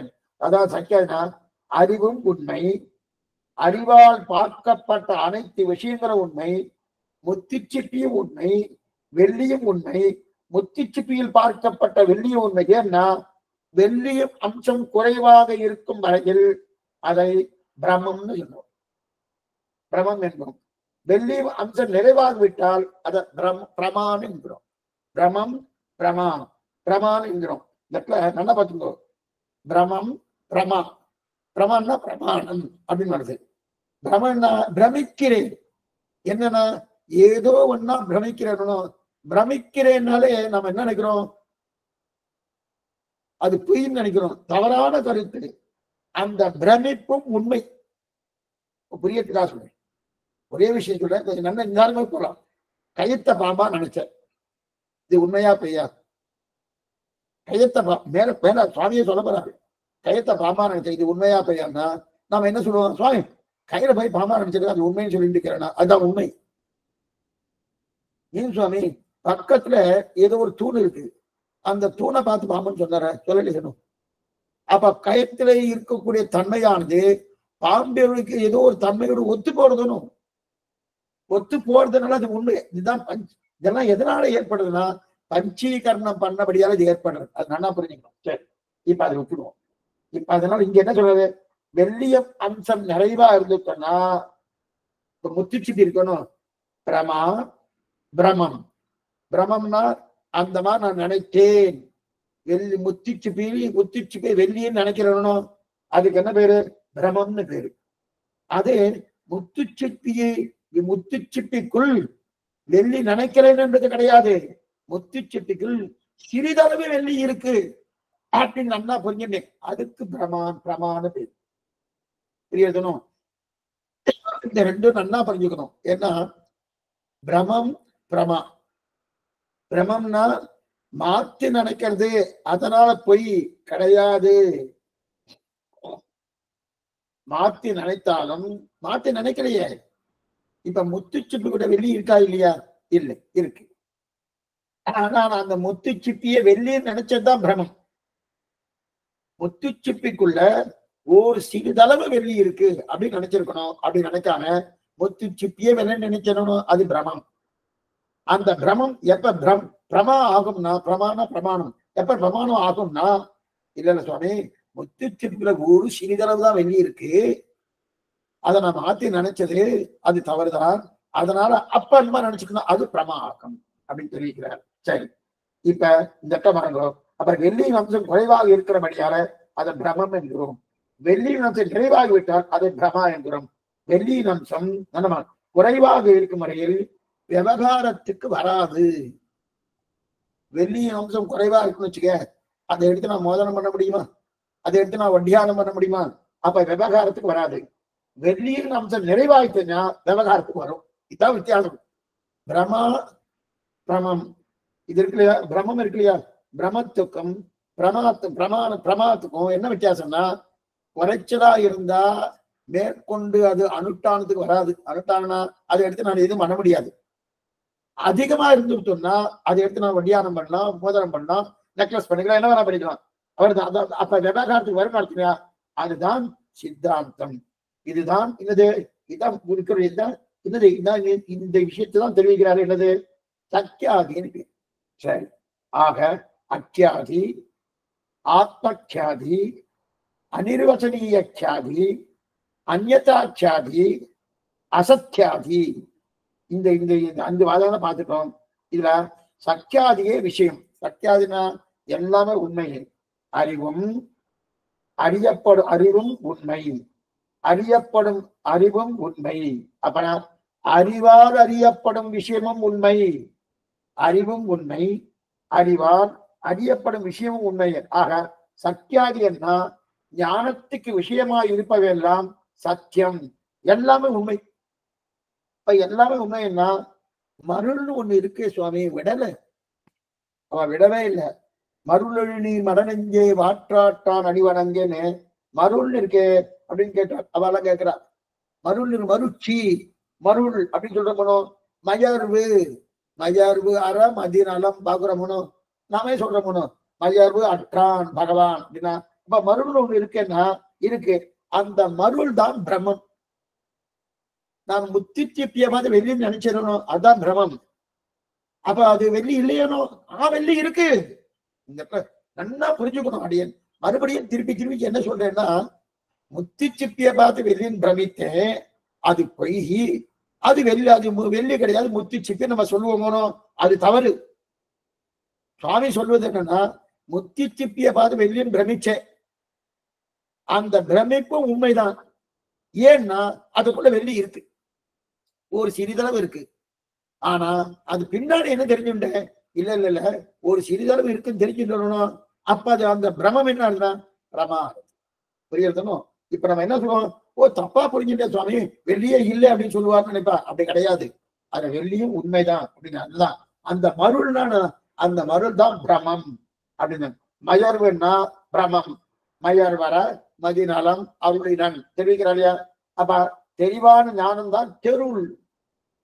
தெருளுட்ட ஆழ்வார்கள் சீர்மை அறிவாரார், அருளை செயலை அறிவாரார், அருள் பெற்ற நாதமுனி உதாரணம் தேசிகரை எல்லாம் தெரிவிக்கிறார் இல்லையா? அப்ப தெருள், தெருள்னா தெருள் சொல்வதெல்லாம் பிரமா.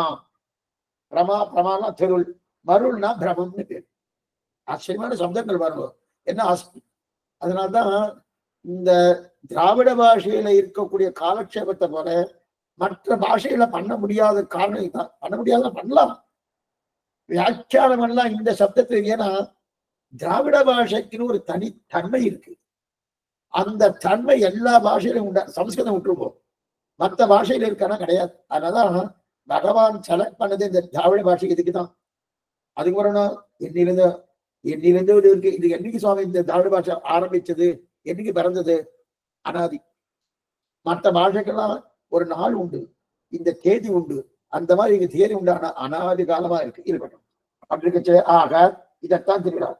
அப்ப இந்த இடத்துல பாருங்க, அப்ப பிரமம் என்றா என்ன பாருங்க, பிரமம்னா பிரம்மம் என்று பாட்டில இருக்க கேட்கிறவனே ஆட்சேபிக்கிறார். பிரம்மம்னு பாட்டில இருக்கே சுவாமின்னா, பிரமம் என்பது இல்லை என்று சொல்ல வரல. என்ன பாருங்க, பிரமம்னா இல்லைன்னு சொல்லல, அதை புதியதாக கற்பிக்காதே என்பதுதான். புதுசா கற்பித்த, அதாவது முத்துச்சிப்பியில் வெள்ளியை பார்த்து, ஆனால் அதை வெள்ளி என்று சொல்ல முடியாது அல்லவா? அதை எடுத்து நான் வளையல் பண்ண முடியுமா? வளையல் பண்ண முடியாது இல்லையா? அதனால்தான் அதுக்கு பிரமம்னு பேரு. அதனால்தான் அதுக்கு பிரமம்னு பேரை தவிர மற்ற பேரு கிடையாது. அதனால அந்த பிரமம் என்கிறோம். அப்ப விவகாரம் வந்துட்டு வச்சுக்க, அதே அந்த வெள்ளியை எடுத்து விவகாரம் பண்ணின வச்சுக்க, அதுக்கு பிரமான்னு பேரு. அந்த வெள்ளியை எடுத்து விவகாரம் பண்ண பிரமான்னு பேரு. அதற்கே முத்துச்சிப்பில் வெள்ளியே இல்லைன்னு சொல்லாதே, பிரமம்னு சொன்னபடியாலே முத்துச்சிப்பில் வெள்ளியே இல்லைன்னு சொல்லாதே. ஏன்னால் பஞ்சீகரணம் ஆயிருக்குது. நல்லா ஞாபகம் வச்சுக்கோ, தான் ரொம்ப முக்கியம். ஏன்னா நம்ம லோகத்துல இப்படிதான் நினைக்கிறோம், சாமி முத்துச்சிப்பிய பார்த்து வெள்ளின்னு தப்பா சொல்லிட்டா அப்படின்னும். தப்பு இல்லை, பிரமம் ஏற்பட்டது. அந்த பிரமம் என்னன்னா, ஒரு துளி அது வெள்ளியோட தன்மை இருக்கு. அந்த நிற்கிறியா அதான் தெரியாது, பஞ்சீகரணம் பண்ணபடியாலே. ஆனாலும் ஏன் அந்த பிரமம் என்கிறோம்னா, வெள்ளியின் தன்மை குறைவாக இருக்கிறபடியால் என்ன பாருங்க, ஏன் அதை பிரமம்னு சொல்றோம்? வெள்ளியின் இதுதான் ரொம்ப முக்கியமான விஷயம். பிரத்யட்சத்துல நம்முடைய சுவாமி பிரத்யட்சத்தை ஒத்துண்டா மாதிரி வேற யாருமே ஒத்துக்கல. அததான் சாஸ்திர சம்மதம் இது. சில பேர் பிரத்யட்சத்துக்கெல்லாம் விரோதமா பேசுவாங்க. பிரத்யட்சம் விரோதமே கிடையாது. பிரத்யட்சத்தை சாஸ்திரம் என்னைக்குமே விரோதிக்காது. என்ன பாத்துக்கோ, பிரத்யட்சமா ஒண்ணு நடந்து வச்சுக்க, அது சாஸ்திரம் இல்லைன்னு சொல்லமானா சொல்லவே சொல்லாது. இது சுவாமி அடிக்கடி சொல்லுவார். ஸ்ரீபாஷத்துல அங்கங்க எடுப்பார். பிரத்யட்சமா இருக்கா அதை பூர்த்தியா நம்பு, உண்மை சொல்லிக்கோ, அது இல்லைன்னு சொல்லாத. ஏன்னா இப்ப முத்துச்சிப்பி வெள்ளியில பார்த்தது, வெள்ளிய பார்த்து பிரத்யட்சமா இல்லையா? உண்டு. ஆனா நான் என்ன சொல்லிட்டேன், முத்தி சிப்பியையே வெள்ளின்னு சொல்லிட்டேன். அது அப்ப அது எதனால ஏற்பட்டது? பிரமம். அப்ப வெள்ளியே இல்லையா? இருக்கு, வெள்ளி இருக்கு. அதான் தெரிவிக்கிறார். அதான் தெரியாது. வெள்ளியின் தன்மை நிறைவாக இருந்தால் விவகாரம் பண்ண முடிகிறது அப்படின்னு தெரியுதா? அப்ப பஞ்சீகரணம் பண்ணப்பட்டபடியாலே முச்சி சிப்பியை வெள்ளியாக்கிறது. ஆக மொத்தத்தில் சரி சுவாமி, அது ஏன் சுவாமி தெரியுது? உடனே சில பேர்லாம் வந்து கேட்கிறா, அது ஏன் சுவாமி வெள்ளியா தெரியாது? அது தெரிஞ்சபடிதான் அந்த பிரம்மம் ஏற்பட்டது, அது ஏன் தெரியாதுன்னா? இந்த கேள்வி நீ எங்கிட்ட கேட்காத, சுவாமி சொல்றார், எங்கிட்ட கேட்காத. பஞ்சீகரணம் அவர் பண்ணாரு, அவர்கிட்ட போய் கேளு. அவர் ஏன் பஞ்சீகரணம் பண்ணார்? பஞ்சீகரணம் பண்ணனா நமக்கு லோகமே விவகாரிக்காது, லோகமே நடவாது. ஒண்ணுமில்லை. ரவையும் அரிசியும், ரவையை, தண்ணி, அக்னி இதெல்லாம் இருக்கு. தனித்தனியா இருந்தா நமக்கு உப்புமா கிடைக்குமா? கிடைக்கவே கிடைக்காது. சாப்பிடணும்னா என்ன பண்ணோம்? அதெல்லாம் கிண்டினா தானே முடியும். கிண்டினா நமக்கு கிடைக்க போறது இல்லையே. ஆனா கிண்டினா அது சீக்கிரமா கெட்டி போயிடும், அது வேற விஷயம். ஆனா நான் சாப்பிடணும்னா எல்லாத்தையும் ஒன்னா சேர்க்கணுமானோ? அந்த பஞ்சீகரணத்தை தான் பண்ணாரு. பஞ்சீகரணம் பண்ணபடியாலே இந்த ரொம்ப எல்லாம் பகவான்கிட்ட கேட்டாரு. பஞ்சீகரணம் பகவான் பண்ணவேதான் வானம் நீளமாக தெரிகிறது, கடல் நீளமாக தெரிகிறது. பஞ்சீகரணம் நடந்தபடியால் தான் முத்துச்சிப்பியில் வெள்ளி ஓர் அம்சம் இருக்கு. இதெல்லாம் ஏன் பஞ்சீகரணம் பண்ணபடியால் தான் ஒரு அம்சம் இருக்கு, அது பார்க்கப்படுகிறது. ஆக ஞானத்துக்கு விஷயமாக இருக்கு, உண்மையாகவே இருக்கு. ஞானத்துக்கு விஷயமாக இருக்கு, உண்மையாக இருக்கு. அப்ப வெள்ளியின் பங்கு குறைவா இருக்கு. நல்லா புரிஞ்சுக்கோ, வெள்ளியின் பங்கு குறைவா இருக்கு. அதனால என்ன பண்ணுது, அந்த வெள்ளியால வளையல் பண்ணி கொள்ள முடியவில்லை. அதான் புரியத்துக்காக இன்னொன்னு சொல்றேன். புரியறதுக்காக ஒரு விஷயம் இருக்கு, சொன்னா நல்லா புரிஞ்சிடும். இன்னைக்கு அது நடைமுறையில இருக்கு. இன்னைக்கு நிறைய கச்சா எண்ணெய் வந்துட்டு இருக்கணும், வெளியூர்ல இருந்து பார்ல வந்துட்டு இருக்கு. நிறைய கச்சா எண்ணெய் வருது, வந்துட்டு இருக்கச்சே அது கச்சா எண்ணெய் சுத்திகரிப்பு நிலையம் அங்கங்க வச்சுட்டு இருக்கா. ஒவ்வொரு நம்ம நாகப்பட்டினத்துல இருக்கு, எங்கெங்கயோ ஒவ்வொரு ஊர்ல எங்கெங்கயோ இருக்கு. சரி, பாரத தேசம் நிறைய இடத்துல இருக்கு கச்சா எண்ணெய் இருக்கணும். அதை சுத்தி பண்றாரணும். அதை எடுத்து என்ன பண்றா, அதை எடுத்து அதோட அடிக்கடைஞ்சு இருக்கு இல்லையா, கீழே இருக்கிற நிலை, அதெல்லாம் சுத்தி பண்றாரணும். அதை சுத்தி பண்ணக்கூடிய பக்குவமே முதல் நிலை, இரண்டாம் நிலை, மூன்றாம் நிலை, நான்காம் நிலை, ஐந்தாம் நிலை, இந்த மாதிரி ஒவ்வொரு சுத்தி இருக்கிறதுக்கு. முதல் நிலை என்னன்னா அடியில இருக்கிறது எடுக்கிறாரணும். அடியில எடுக்கிறது தான் என்ன தெரியுமா? உங்களுக்கே தெரியும். ஒண்ணும் இல்லை, ரோட்ல தார் எல்லாம் போடுறோமா, அதான் அது. ரோட்ல தார் போட்டு இருக்கணும், கச்சா எண்ணெயிலிருந்து எடுக்கிறது தான் அது. ரோட்ல தார் போட்டு இருக்கோம், ரோடு போட்டு இருக்கோம், அதுதான் கச்சா எண்ணெய் இருக்கு. அதுக்கு மேல் திரும்பி அது வடிகட்டுறா. வடிகட்ட உடனே அதுக்கப்புறம் என்ன வருதுன்னா, விளக்கெரிப்பதற்குண்டான ஒரு எண்ணெய் கிடைக்கிறது. விளக்கெரிப்பதற்குண்டான எண்ணெய் கிடைக்கிறது. அதை மேலும் வடிகட்டுறா. வடிகட்ட உடனே என்ன கிடைக்கிறதுனா, வண்டி ஓடுறதுக்கு உண்டான பெட்ரோல் டீசல் கிடைக்கிறது. அதை இன்னும் முதல்ல கெரசின் கிடைக்கிறது. அந்த கெரசினை இன்னும் வடிகட்டணும். சாரி, கெரசினால வண்டி ஓடாது, ஏதோ எரி வைக்கிறா, தீமை எரி வைக்கிறா வச்சுக்கோ. அதுக்கு மேல இன்னொன்னு பண்றா. அது ஒன்னாலாம் இது பண்ணியாச்சுன்னா, இன்னும் வடிகட்டியாச்சுன்னா வண்டி ஓடுறதுக்கு உண்டான பெட்ரோல் கிடைக்கிறது. அதை இன்னும் வடிகட்டுறா. வடிகட்டுவனே ஆகாய விமானம், ஏரோப்ளேன், ஏரோப்ளேனுக்கும் தேவையான என்ன கிடைக்கிறதுனோ. சரி சுவாமி, அதே போல சுமார் இந்த இடத்துல பாருங்க, அதே போல இங்கேயும் ஒரே இந்த வஸ்து தான். என்ன வஸ்து? இந்த கச்சா எண்ணெய். அந்த கச்சா எண்ணெய் தான் வீட்டுல விளக்கேற்றணும். அந்த கச்சா எண்ணெயால் தான் எனக்கு வண்டி ஓடிட்டு இருக்கு. அந்த கச்சா எண்ணெயால் தான் ரோட்ல தார் போட்டு இருக்கா. அந்த கச்சா எண்ணெயால் தான் ஆகாய விமானம் ஓடுது. இன்னொரு எக்ஸாம்பிள் சொல்றேன். இன்னைக்கு இந்த எக்ஸாம்பிள் சொல்ல முடியாது. ஆத்துல அடுக்கலாம் பத்த வைக்கிறாரணும், கட்டடுப்பு அப்படின்னு சொல்றது. இன்னைக்கு அந்த எக்ஸாம்பிள் கிடையாது. அந்த கட்டடு இருக்கணும். அதுல சுமாரான கறி தான் வீட்டுல சமையல் பண்றது. அது உயர்த்தியான கரிதான் என்னது வைரம். கரியிலேயே உயர்த்தியான கரிதான் வைரம். ஆனா இந்த சவர்க்கம் சுமாரான கரி எது? அதான் வீட்டுல கண்ணை எடுக்கணும், வயிறு எடுக்கிறோமோ அதான். இப்ப இதுல ஆகாய விமானத்தை எண்ணெய் எடுத்தேன், ஆகாய விமானத்துக்கு பெட்ரோல் எடுத்துடணும். உடனே ஒருத்தர் சொன்னார், சுவாமி ஏரோப்ளேன் தான் எடுத்திருக்கா, அதனால என்ன ஆயிடுச்சுன்னா இப்ப ஏரோப்ளேனுக்கு எடுத்திருக்கபடியால வீட்டுக்கு எண்ணெய் இல்லை, அந்த கச்சா எண்ணெய் வீட்டுக்கு எண்ணெய் எடுக்கலன்னு சொல்ல முடியுமா? அதே கச்சா எண்ணெய் தான் வீட்டுக்கு விளக்கேற்றுவதற்கு எண்ணெய். அதே போல இப்ப அது வேற மாதிரியே ஆயிடுச்சு. சொல்ல வேண்டாம், வேண்டாம் இருக்கட்டும். விளக்குக்கு எண்ணெய் அது மேல அப்ப ஒரே வஸ்துக்குள்ள எத்தனை தன்மை வருது? ரோடு போட்டு இருக்கும், வீட்டுக்கு விளக்கேற்றணும், மேற்கொண்டு வண்டி, இந்த 4 சக்கர வண்டி 2 சக்கர வண்டி இதெல்லாம் ஓடிட்டு இருக்கு, மேற்கொண்டு ஆகாயமான ஓடிட்டு இருக்கு. அப்ப ஒரே வஸ்துக்குள்ள இத்தனை இருக்கணும். இப்ப இப்ப இதெல்லாம் எதிர்பார்க்கிறது, இது இத்தனை உண்மையா இல்லையா? உண்மையான்னு கேட்டா ரெண்டுமே உண்மைதான். வீட்டுல விளக்கேற்றும் உண்மைதான், ஆகாயமானது அந்த என்ன போதும் உண்மைதான், தெரிஞ்சுக்கிறோம். அப்ப விவகாரம் பாதிக்கப்பட்டபடியால் இதுக்கு பிரமம் என்கிறோம், அவ்வளவுதான். அப்ப இது விவகாரத்துக்கு வரல, இது விவகாரத்துக்கு வந்து விடுத்து. இது முத்து சிப்பி இருக்கிற வெள்ளி விவகாரத்துக்கு வராதபடி, விவகாரம்னா மேற்கொண்டு நான் வலையெல்லாம் பண்ணிக்கணுமோ அதெல்லாம் பண்ணி கொள்ளாதபடியாலே அப்ப என்ன பண்றோம்? அதுக்கு பிரமம்னு சொல்றோம். இது விவகாரத்துக்கு வந்தபடியால இதுக்கு பிரமான்னு சொல்றோம். இதுதான் வந்து அப்ப இந்திரிய பிரமம் என்கிறான், அவ்வளவுதான். அப்ப விவகாரத்துக்கு பாதிப்பை தள்ளிவிட்டால் அப்ப பிரமா. அந்த விவகாரத்துக்கு பாதிப்பு ஏற்படாம ஒன்றும் சேர்த்துட்டு வச்சுக்க, அது பிரமா ஆகிடுது. இப்ப சிப்பி அம்சம் கூட இருக்கு, வெள்ளி அம்சம் குறைவா இருக்கு.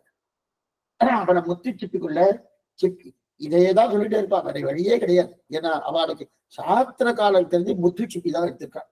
ஆச்சரியமான எக்ஸாம்பிள் அது. இப்ப முத்து சிப்பி அம்சம் கூட இருக்கு, வெள்ளி அம்சம் குறைவா இருக்கு.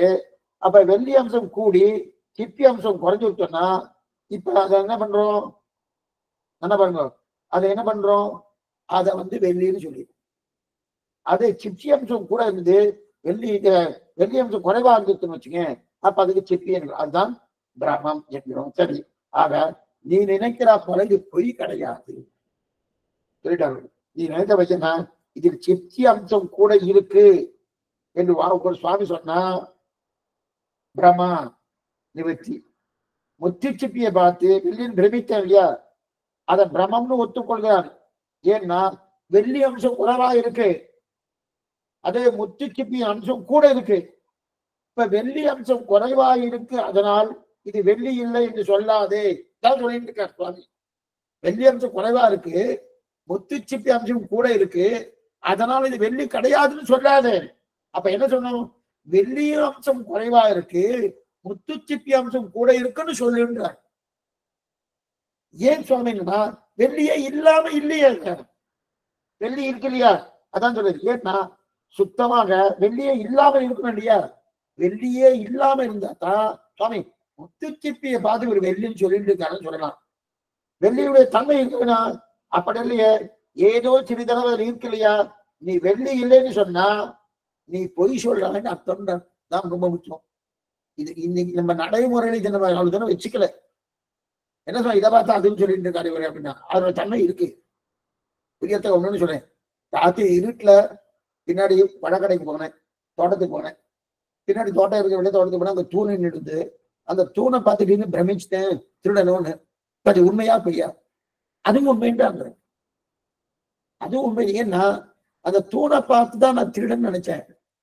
அதே கீழே எத்தனையோ செடி மரம் செடிகள்லாம் இருக்கு, அதை பார்த்து நான் திருடன் சொன்னேன், நான் சொல்லலையே, அதோட ஒத்து போறதும்.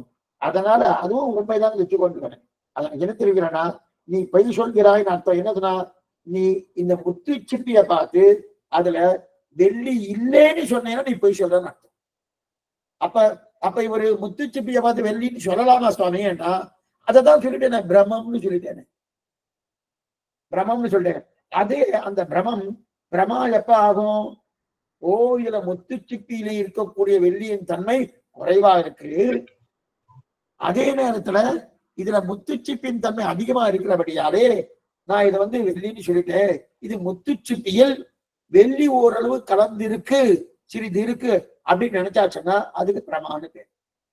அப்படின்னு திருப்பி திருப்பி சொல்லும் போதுதான் கொஞ்சம் கூட மாத்தாம சொல்றேன் பாருங்க. ஏன்னா அதுல வெள்ளியான தன்மை இல்லைன்னு சொல்லவே இல்லை, எனக்கு இருக்கு. அதான் சுவாமி சொல்றார், வெள்ளி அம்சம் இல்லை என்று சொல்வது வேறு, செப்பி அம்சம் கூட இருக்குன்னு சொல்வது வேறு. வெள்ளி அம்சம் இல்லைன்னு சொல்லியாச்சுன்னா தவறு. சிப்பி அம்சம், முத்து சிப்பியுடைய அம்சம் கூட இருக்குன்னு சொன்னா சொல்லலாம், அது உண்மை. அதே சமயத்தில் வெள்ளியுடைய அம்சம் விவகாரத்துக்கு வரவில்லை. வெள்ளி அம்சம் இருக்கு, அந்த விவகாரத்துக்கு நான் தடுத்துட்டேன். ஏன்னா அந்த அளவுக்கு வெள்ளி இல்லை, அதைத்தான் வெள்ளிங்கிற ஞானத்தை தடுக்கும் சொல்லல. ஆனால் ஞானமும் உண்மை. அப்ப விவகாரம் மட்டும்தான் தடுக்கப்படும். நல்லா புரிஞ்சுப்போம். விவகாரம்னா அந்த வெள்ளியை எடுத்து நகை பண்ணிக்க மாட்டேன், அது எனக்கு வருது.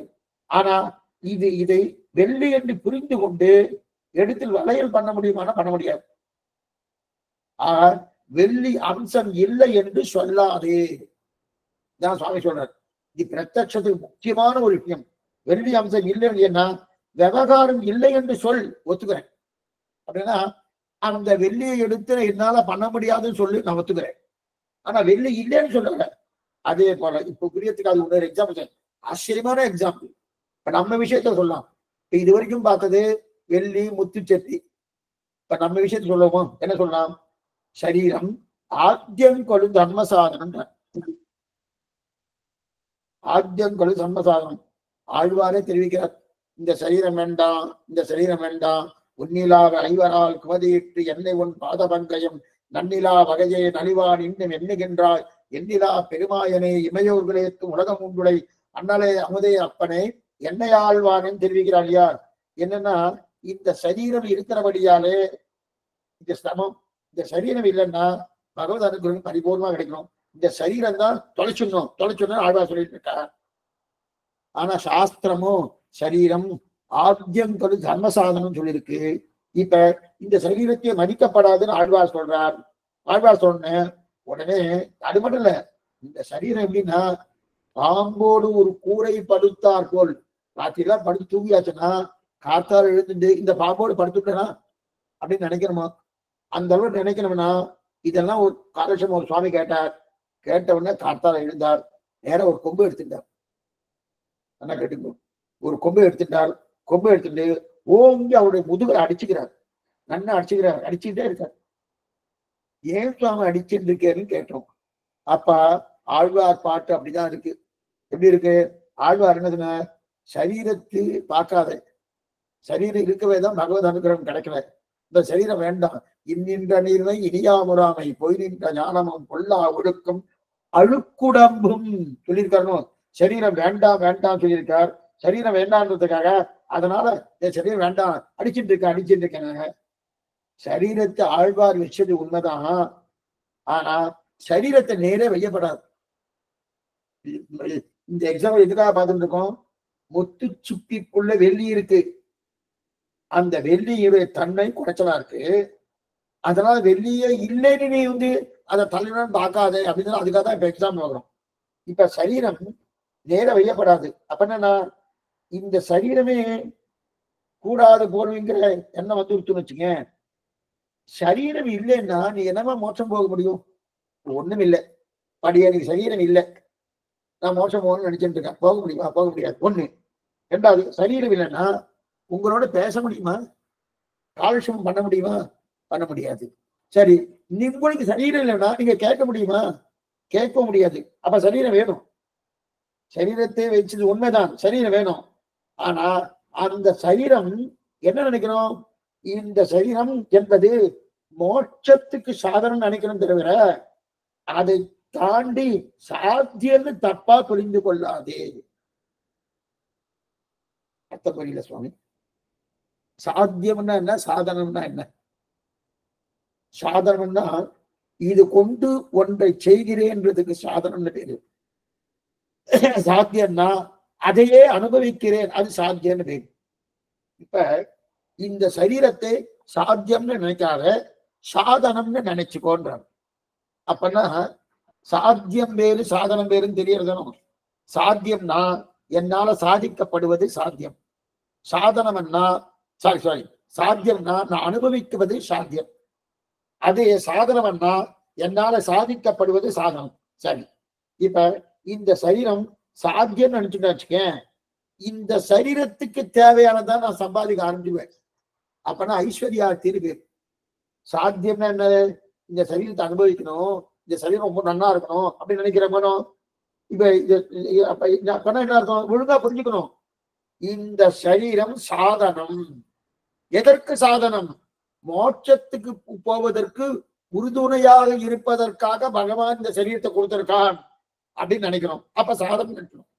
அது இந்த சரீரத்தை, இந்த சரீரம் தான் சுவாமி பகவான் கொடுத்திருக்காரு, இதை வச்சு நான் அனுபவிக்கணும், நான் அனுபவிக்கிறதுக்காக வச்சுட்டு இருக்கேன்னா அது தப்பு, அது தப்பு. அப்ப அது ஒழுங்கா புரிஞ்சுக்கணும்.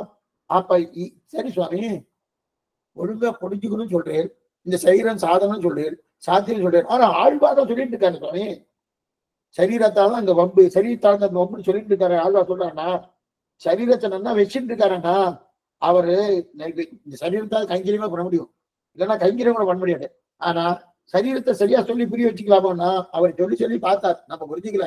அதனால இந்த சரீரத்தை வச்சுக்காத சொல்லிப்பார். ஏன்னா அவர் எத்தனையோ சொல்லி பார்த்தாரு, இந்த சரீரம் இருக்கணும்னா இருக்கணும், பகவத் கைங்கரியத்துக்கும் பாகவத கைங்கரியத்துக்கும் ஆச்சார கைங்கரியம் இருக்குன்னு சொல்லி பார்த்தார். நம்ம பின்னாடி சொன்ன வார்த்தையை விட்டோம், சரியா இருக்கணும்னு சொன்னாலும் அது மாத்திரம் எடுத்து விட்டோம். அது மாத்திரம். அப்பதான் ஆழ்வா சொல்றாரு, இல்ல நீ என்ன பண்ற, இந்த சரீரத்தை வேண்டாம் நினைச்சுக்கோ அப்படின்னு ஆழ்வா சொல்றாரு. ஆழ்வாருடைய ஆழ்வாருக்கு சரீரம் இருந்தா இந்த பாதம் எல்லாம் பாட முடியுமா? முடியாதுன்னா அப்ப சரீரம் வேணும். சரீரம் எதுக்காக வேணும்? ஆத்தியங்கடு தர்ம சாதனம், தர்ம சாதனத்துக்காக சரீரம் வேணும். அதே போல இப்ப புரியத்துக்காக சொல்லணும். நம்ம வண்டியில போறோம், வண்டியில ஸ்ரீரங்கத்துக்கு போறோம். இன்னைக்கு முதல் நாள் ஆரம்பிச்சுட்டு பகல் 10 ஸ்ரீரங்கத்துக்கு போய் பெருமாள் சேவிக்கணும்னு சொல்லுவோம். வண்டியில போறோமோ, இப்ப வண்டி சாத்தியமா சாதனமா? இதை சொன்னா ஒண்ணு நல்லா புரியும். வண்டி சாத்தியமா? வண்டி சாதனம், அது சாத்தியம் இல்லை. போய் சேரக்கூடிய ஸ்ரீரங்கத்துக்கு போய் நம்பெருமாட்டு போயிட்டா அதுதான் சாத்தியம். அப்படி இருக்க அதற்குன்னு சாதனத்தை வேண்டாம்னு சொல்லல. வண்டி இல்லைன்னா போக முடியுமா? போக முடியாது. வண்டி வேணும். ஆனா அந்த வண்டியை எது வரைக்கும் வச்சுக்கணும். இல்லைல்ல சுவாமி, இந்த சாதனத்தையே நான் சாத்தியமா வச்சுக்கிறேன்னு, அப்பதான் என்ன ஆகும் தெரியுமா? ஸ்ரீரங்கத்துக்கு போகணும்னா நான் இறங்க மாட்டேன், இப்படி போங்கோ அப்படி போங்கோ, அந்த வண்டியிலே சுத்திட்டே இருப்பேன். அப்ப அதே போலதான் இந்த சரீரத்தையே அனுபவிச்சுட்டே இருப்பேன், பிரயோஜனமே இல்லையா? அதைத்தான் தெரிவிக்கிறாரு. அப்ப வண்டியை போயிடுச்சுன்னா இறங்கி ஆகணுமோ, அந்த இறங்கி பண்ணணுமோ, அதைத்தான். அப்ப சாதனத்தை கழித்து விடு என்று சொல்லப்படாது. அதை போல வெள்ளி இல்லைன்னு சொல்லாது. என்ன சொல்றாரு? வெள்ளி இல்லைன்னு சொல்லாத. இது போல இந்த சரீரம் வேண்டாம்னு சொல்லாத. இந்த சரீரம் சாத்தியத்துக்கல்ல சாதனத்துக்கு. அதே போல வெள்ளி இல்லைன்னு சொல்லாத. இந்த அப்பதான் என்ன அர்த்தம்? இந்த சிப்பியில் வெள்ளி அம்சம் கூட இல்லை, குறைச்சலா இருக்கு. வெள்ளி அம்சம் குறைவா இருக்குன்னு சொன்னா பிரம நிவர்த்தி ஏற்படும். பிரம நிவர்த்தி ஏற்படும். ஆக இங்கு பொய்க்கு பிரசக்தியே கிடையாது. பொய்க்கு பிரசக்தி இருக்கிறாங்கன்னா இங்கு எல்லாமே யதார்த்தம், எல்லாமே உண்மைதான், எதுவுமே பொய் கிடையாது, பொய் கிடையாது. அடுத்து சொல்றேன், இது வரைக்கும் பார்த்துட்டோம். அவள் தானே முடிச்சுட்டார், அவளுக்கு சமாதானம் தானே அதெல்லாம் முடிச்சுட்டார்.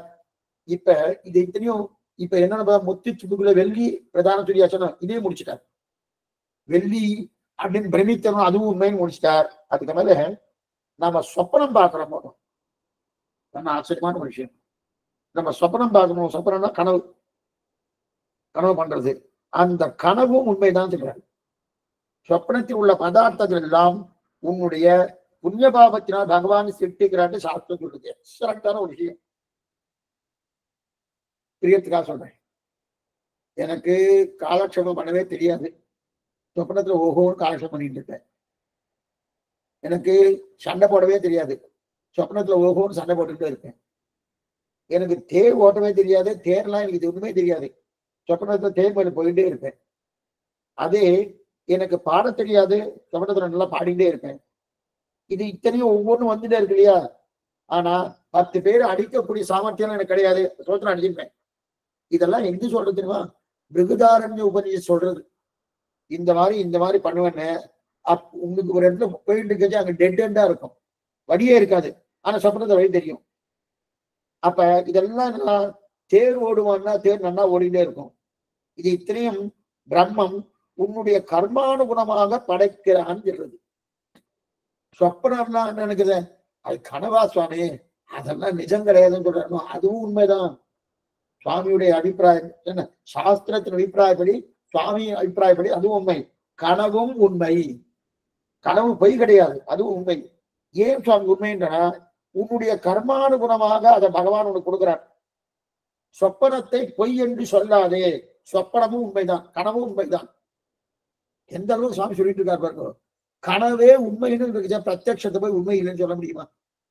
நாங்க இத்தனை பேரும் உங்களை பார்த்துட்டு இருக்கேன், நீங்க எல்லாம் போய் கனவையே உண்மைன்னு சொல்றாரு. அப்ப சொப்பனத்தை போய் உண்மைன்னு சொல்றச்சு, பார்க்கிற பிரத்யட்சமா பார்க்கறது பொய் சொல்ல முடியுமா? சொல்ல முடியாது இல்லையா? ஆனா அத்வைத்தியுடைய வாதம் அதுதான், பொய் இருக்க.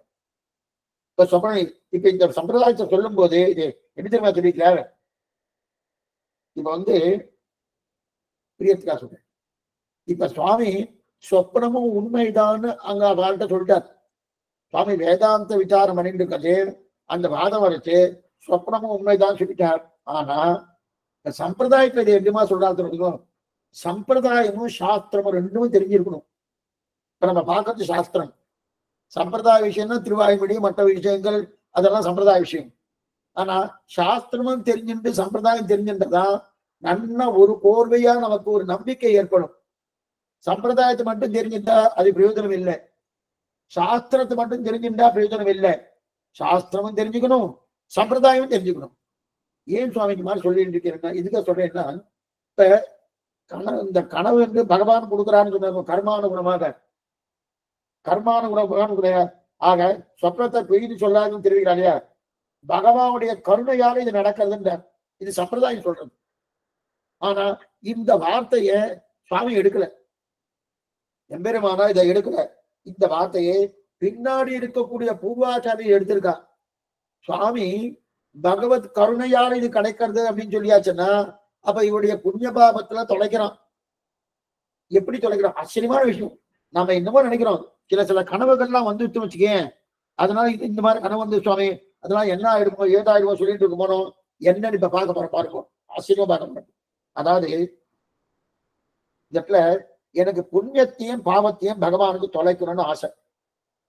சமாசனம் ஆயிடுத்து, இனி போகணும்னா இவன் புண்ணியத்தையும் பாவத்தையும் தொலைக்கிற மாதிரி தெரியல, தெரியாதபடியால இவனுக்கு எப்படியா தொலைக்கணுமே. எப்படி தொலைக்கிறது?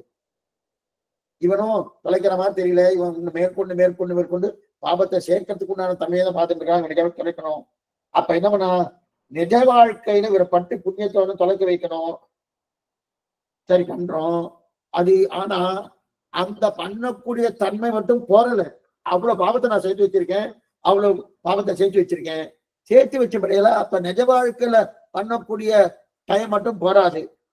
அப்ப என்ன சுவாமி, தூங்கிட்டு இருக்கணும், அப்ப இவருடைய பாவத்தை போக்கலாங்க. இதை நினைக்கிறது பகவான். இதை நல்லா புரிஞ்சுக்கோ. தூங்கும் போது என் பாவம் போகுமா சுவாமி? தூங்கும் போது என் பாவம் என்னவா போகும்? நான் என்னுடைய நினைவிலே இல்லையே, போகுமான்னா. ஏன்னா தூங்குறது அநேகமா சில பேர்லாம் 6 மணி நேரம் தூங்குறா, சில பேர் 8 மணி நேரம் தூங்குறா, சில பேர் 5 மணி நேரம் தூங்குறா. சரி பொதுவா ஒரு 6 மணி நேரம் வச்சுக்கோ. 6 மணி நேரம்னா 24 மணி நேரத்துல 6 மணி நேரம் கழிச்சு வச்சுக்கேன். 6 மணி நேரம் வச்சதுன்னா கிட்டத்தட்ட 18 மணி நேரம் தான் இருக்கின்றார். அப்ப கிட்டத்தட்ட ஒரு 4%, அதாவது 1/4 பங்கு ஒரு வைகுண்டம் வராம தள்ளி போவதுக்குண்டான வாய்ப்புகள் இருக்கு. ஏன்னா அந்த 6 மணி நேரம் ஒரு பாபத்தை தொலைப்பதற்கு உண்டான வாய்ப்பே கிடையாது. தூங்கியாச்சு. அதனாலதான் திருவேங்கடபடியான் தூங்காம கிட்டத்தட்ட 1.5 மணி நேரம் தான் தூங்குறாரு அவர். அதுக்கப்புறம் உழைச்சுட்டே இருக்கார். இப்ப நாம இந்த மாதிரி உழைச்சு பாபத்தை தொலைக்கிறோம்னா கிடையாது. இப்ப தூங்குறோம். இந்த பெருமாள் பெரிய நடவடிக்கை எடுக்கிறார். என்ன நடவடிக்கைன்னா, 8 மணி நேரம் இவருக்கு இருந்தா 6 மணி நேரம் வீணா போறது பெருமாளுக்கு பெரிய ஆதங்கமா இருக்கு. அதான் என்ன பண்ணானா, இவருக்கு சீவைக்குண்டு வருது தள்ளி போறது, இவரை எப்படியாவது நம்ம சீவைக்கு சேத்தன லாபம் சர்வேஸ்வரனுக்கு எப்படியா அவனுக்கு சீவைக்கு அழிச்சுட்டு போயிடும் அப்படின்னு இவனுக்கு தூங்கும் போது இவனுக்கு தெரியாம சின்ன சில கர்மாக்களை தொலைப்போன்னு நினைக்கிறான். தூங்கும் போது இவனுக்கு தெரியாம இவனுடைய சின்ன சின்ன கர்மாக்களை தொலைப்போம் அப்படின்னு நினைக்கிறார். எப்படி சுவாமி தொலைப்பார்? என்னவா சொல்லுவார்? சின்ன பாபத்துக்கெல்லாம் சில சில சின்ன சின்ன பாபம்லாம் இருக்கு இல்லையா, அந்த சின்ன பாபத்தெல்லாம் நம்ம தூங்கும் போது பாம்பு கடிக்கிறா போல செய்து பாபத்தை தொலைக்கும். தூங்கிட்டு இருப்போம், அந்த தூங்கிட்டு இருக்கும் போது கனவு வருதான சொப்பனம், அந்த சொப்பனத்துல பாம்பு கடிக்கிறா போல செய்து பாபத்தை தொலைப்பேன். பெரிய பாபம்னா நரகத்துக்கு போகிறா போல செய்து பாபத்தை தொலைக்கிறான். எத்தனை தூரம் நம்மகிட்ட தயை இருந்தா கருணை இருந்தா இந்த நிலையை பகவான் பண்ணுவான் நம்ம மேல. ஏன்னா இவன் ஒழுங்கா பண்ண போறது இல்ல, இவன் பாவத்தை தொலைக்கணும், தொலைக்கிறதுக்கு உண்டான வழியே பண்ணாம இவன் என்னமோ சமாதானம் பண்ணிட்டேன் அப்படின்னு அதனால மோட்சம் கொடுக்க தீர போறாரு என்கிற அகங்காரத்தோடு இருந்துட்டு இருக்கான். இவனை இந்த மாதிரி இருந்தா பிரயோஜனம் இல்லை, இவனுக்கு தெரியாமையா பண்ணணும். என் ஊரை சொன்னாய், என் பெயரை சொன்னாய், அடியாருக்கு ஒதுங்கடல் கொடுத்தாய் அப்படின்னு ஜீவத்துல உள்ள பார்த்தோமோ அதே போலதான் இங்க. அப்ப நான் நமக்கு தெரியாமலேயே சொப்பனத்துல என்ன பண்றான், நம்முடைய கர்மாவை தொலைக்கிறான். சின்ன சின்ன பாவத்துல பாம்பு கடிக்கிறார்கள், அன்னைக்கு எக்ஸாம்பிள் பாம்பு கடிக்கிறார்கள், அந்த மாதிரி எத்தனையோ உண்டு. அதை பண்ணிடுறான். பெரிய பெரிய பாவம்னா நரகத்துக்கே போய் அங்க போயிருங்க. ஆக அதே போல புண்ணியம் போகணுமோனோ புண்ணியது புண்ணியம் பண்ணுவேன் நல்லது நடக்கிற அப்புறம் நமக்கு வாங்கிட்டு இருக்கோம். நம்ம பெரிய ராஜா மாதிரி பெரிய கிரீட் எல்லாம் வச்ச மாதிரி அத்தனை பேர் நம்ம காலில் வந்து வீழ்த்துற மாதிரி அந்த மாதிரி புண்ணியம் தொலைகிற மாதிரி அதையும் பண்றான். அப்ப பெரிய பாபத்துக்கு நரகம் போற மாதிரி பண்றான். இது இப்பயும் போக வைக்கிறானா எதற்காகன்னா அந்த 6 மணி நேரம் அப்ப புரியத்துக்காக 80 வருஷம் இருக்கு. 80 வருஷம் இருக்குன்னா ஒரு வருஷத்துக்கு 365 நாள். அப்ப ஒரு வருஷத்துக்கு 365 நாள்னா 365 6 மல்டிப்ளை 6 6ஆல பெருக்கினா என்ன வருதோ அத்தனை மணி நேரம் ஒரு வருஷத்துக்கு. அதே ஒரு 80 வருஷம் சேர்த்துக்கும். 80 வருஷம் சேர்க்க முடியாது, சரி இவர் வந்து 70 வருஷம் சேர்த்துக்கும். ஏன்னா 8 வயசுக்கு அப்புறம் தான் சமாதானம் பண்ணிக்கிறேன் அப்படின்னு சொல்லிட்டு இருக்கு. அப்படி இருக்க செய்து அப்ப அந்த 70 வருஷத்துக்கு எத்தனை கணக்கு வருது, அந்த கணக்கு பரியந்தம் என்ன பண்ண தூங்கத்துல அது பண்ணினார். பண்ண உடனே அப்படின்னா அந்த சொப்னத்திலேயே நம்முடைய நிறைய பாவங்கள் தொலைகிறது. சொப்னத்திலேயே நமக்கு இதை தெரிஞ்சிக்காம நம்ம சில பேர் என்ன பண்ணுவோம், சுவாமி எனக்கு என்னமோ பேட் டைம் போல் இருக்கு, நரகத்துக்கு போன மாதிரி கலந்து பண்ணேன், பாம்பு கடிச்ச மாதிரி கனவு காண்டேன். அப்பதான் என்ன இருக்கும், பாம்பு கடிச்சவனா இப்ப பாம்புக்கு பால் ஊத்தரம் போட்டு பண்ணுவாங்க. தானம் பண்ணலாம், ஒன்றும் தப்பு கிடையாது. ஆனா அந்த அது ஆதிசேஷனா இருக்கக்கூடிய ராமானுஜர் அவருக்கு திருவடி சேவிச்சா போதும், வெறுதும் இல்லை, வெறுதும் பண்ண வேண்டிய அவசியமே இல்லை. ஏன்னா இதெல்லாம் போயிட்டு தெரியாது இல்லையா, ஆனா இதெல்லாம் போக வைக்கிறான். நம்ம அறியாமையே நம்முடைய பாப புண்ணியங்கள் போகுது. அதுக்கு பிரதான இதன் சொப்பனம். இப்ப இது உண்மை இல்லைன்னு சொல்ல முடியுமா? ஏன்னா சொப்னத்திலேயே நம்முடைய கர்மாக்கள் தொலைகிறது. இதுதான் ரொம்ப முக்கியம். சுவாமியுடைய சித்தாந்தமே ஒரு தனி தட்டு சுவாமி, ஒரு தனி. இதெல்லாம் ஒழுங்கா நம்ம பார்க்கணும்னா வேதார்த்த சங்கிரமும் சீபாட்சியும் ஆகணும். பார்த்துட்டோம் வச்சுக்கே, அப்ப தெரியும் சுவாமி யாருன்னு. இன்னைக்கு தெரியுது, அவருடைய திருவடி பலத்தால்தான் எல்லாம் தெரியுது. ஆனா சாஸ்திரத்துடைய நிலை என்னன்னு பரிபூர்ணமா தெரிவிக்கிறதுனா இதுதான். இப்ப நமக்கு இது தெரியுமா, சொப்னத்துல நம்முடைய கர்மாக்கள் தொலைகிறது தெரியவே தெரியாது. சுவாமி சாஸ்திரம் சொல்லி இருக்கு, சுவாமி சாய்க்கிறாங்க. அதை எடுத்து நீ என்ன சொப்னத்துக்கு இல்லைன்னு சொல்லிட்டு இருக்கே, இது உண்டு. ஆனா இத போய் அவள்கிட்ட சொல்ல முடியும்னா சொல்ல முடியாது. இது யார் சொல்லுவா, ஆழ்வார்களுடைய பாசுரத்தை வைத்துக் கொண்டு நம்முடைய பூர்வாச்சாரியர் தெரிவிக்கிறார். ஆனா சுவாமி அவள்கிட்ட, இதனால்தான் கத்தியத்திரயத்துக்கும் சீபாஷத்துக்கும் நிறைய வித்தியாசங்கள் உண்டு. கத்தியத்திரயம் வாசிக்கச்சே சரணாகதி, பூர்ணமா சரணாகதி, பரிபூர்ணமான சரணாகதி கத்தியத்திரயத்துல. அதே சீபாஷம் போயிடுச்சுன்னா அதனால எல்லாம் சாத்தியம் தான், சாத்தியம் சாத்தியம் சாத்தியம், சாத்தியோபாயற்றர்கள் சாத்தியோபாயற்றர்கள் தன்னுடைய முயற்சியால பண்ணக்கூடியவர்கள். இதுதான் நட்பு. அங்க சரணாகதிக்கு அங்க பிரஸ்தாபமே கிடையாது. உடனே இது ஒருத்தர் என்ன சொன்னாங்க, அவருக்கெல்லாம் சரணாகதியே தெரியாது, ஆனா இங்க வந்து திடீர்னு அவருடைய ரட்ட வேஷம் அப்படின்றான். ஒருத்தர் சொல்லியே இருக்காரு இது, ராமாவுடைய ரட்ட வேஷம். ஒரு பக்கம் என்னமோ அவ கர்மஜான பக்தி யோகங்கள் உபாயம் சொல்றார், இன்னொரு பக்கம் என்னமோ அவ சரணாகதி தான் உபாயம் சொல்றார் அப்படின்னு சொல்லியிருக்காங்க. ரெண்டு வெவ்வேறு கிடையாது. அது சொன்னது அவளுக்கு, இது சொன்னது ஸ்ரீ வைஷ்ணவானுக்கு. அதை தெரிஞ்சுக்காம ஒருத்தர் பேசிட்டு இருக்காரு. எதுவும் சொல்ல வந்தேன்னா, அந்த நம்ம 6 மணி நேரம் 8 மணி நேரம் தூங்குற போனோம், அந்த தூங்கக்கூடிய நேரத்துல கூட இவனுக்கு கர்மாக்களை தொலைக்கணும், இவளை உடனே நம்ம திருவிடை சேர்த்துக்கணும் எண்ணம் இருக்கிறது யாரு? பகவானுக்கு. அப்ப ஸ்வப்னமும் உண்மையே, உண்மையே அதான் யுக்தமும் உண்மையே தெரிவிக்கிறார். உனக்காக தான் 8 மணி நேரம் இந்த வழிபட்டேன், அதற்காக தான் இருக்க. அப்ப சாஸ்திரத்துக்கு பிரித்தது அதையும் சம்பிரதாயத்தை தெரிஞ்சுக்கிறது தான் சாஸ்திரமும் சம்பிரதாயம் தெரிஞ்சுக்கணும்னு இருக்கும். இது சொன்னது யாரு? சம்பிரதாயத்தார்கள், ஆச்சாரியம். சாஸ்திரத்துல சொப்னத்துல என்னன்னு சொல்லி இருக்கு, சம்பிரதாயத்துக்காரர் சொல்லி. அதனாலதான் அடிக்கடி சொல்லுவாங்க, இந்த யதீந்திரவத தீபிகா எடுத்த காரணமே இதெல்லாம் சம்பிரதாயமா பார்த்துட்டே இருக்கும். ராமானுஜம் அது என்ன, பகவத் விஷயம் என்ன, திருப்பல்லாண்டு என்ன, ஒவ்வொன்றும் பார்த்துட்டே வரும். ஆனா சாஸ்திரமே இல்லாம நம்ம பார்த்துன்னு வச்சுக்கேன், அது ஒரு பிடி இருக்காது, பிடிப்பே இருக்காது. அடித்தளம் ஸ்ட்ராங்கா இருக்கணும், கடகால் ஸ்ட்ராங்கா இருக்கணும். கடகால் ஸ்ட்ராங்கா இல்லாம மேல கட்டணம் ஒவ்வொரு கட்டிட்டோம், சம்பிரதாயம். கட்டணம் ஒவ்வொரு கட்டியாச்சுன்னா எப்ப வேணா கீழே வரதுக்கு வாய்ப்பு உண்டு. அப்பனா என்ன அர்த்தம்னா, சாஸ்திரம் தெரிஞ்சுக்காம நான் சம்பிரதாயம் பண்ண தெரிஞ்சுட்டேன்னா, யாராவது 4 வார்த்தை வந்து சொன்னாலும் இந்த மாதிரி அவன் சொல்லியாச்சுன்னா, ஆமா சுவாமி இதெல்லாம் அவர் சொல்லவே இல்லையே, இதெல்லாம் சொல்லவே இல்லையே, ஒருவேளை இந்த மாதிரி இருக்குமோ, ஏன்னா சில சம்பிரதாயத்துல இது உண்டு, அப்படியே நம்புற போனோம். அதனால ரெண்டையுமே சம்பிரதாயத்தை தெரிஞ்சு கொள்ளணும், சாஸ்திரத்தையும் தெரிஞ்சு கொள்ளணும். அப்படின்னா சம்பிரதாயம் சாஸ்திரம் இரண்டையும் தெரிஞ்சு கொண்டாதான் அடுத்து இன்னொன்று இது வரைக்கும் பார்த்தோம். அடுத்து இன்னொன்னு, வெளுத்து இருக்கக்கூடிய சங்கத்தை பார்த்து மஞ்சள்னு சொன்னான். வெளுத்து ஒரு சங்கம் வெளுத்து, சங்கம் வெளுத்துதான் இருக்கும். அப்பாஞ்ச சன்னியமும் பல்லாண்டு சங்கத்தை பார்த்து மஞ்சள்னு சொன்னான். இது பொய் தானேன்னா இது உண்மை. சாரி, வெளுத்து இருக்கு நம்ம சங்கம்னா சங்கம் வெண்மை எல்லாமே சொல்லுவான், அதுவே மஞ்சள்னு சொல்றான், அது உண்மை, அதுவும் உண்மை. வெளுத்த சங்கத்தை பார்த்து மஞ்சள் யார் சொல்லுவா?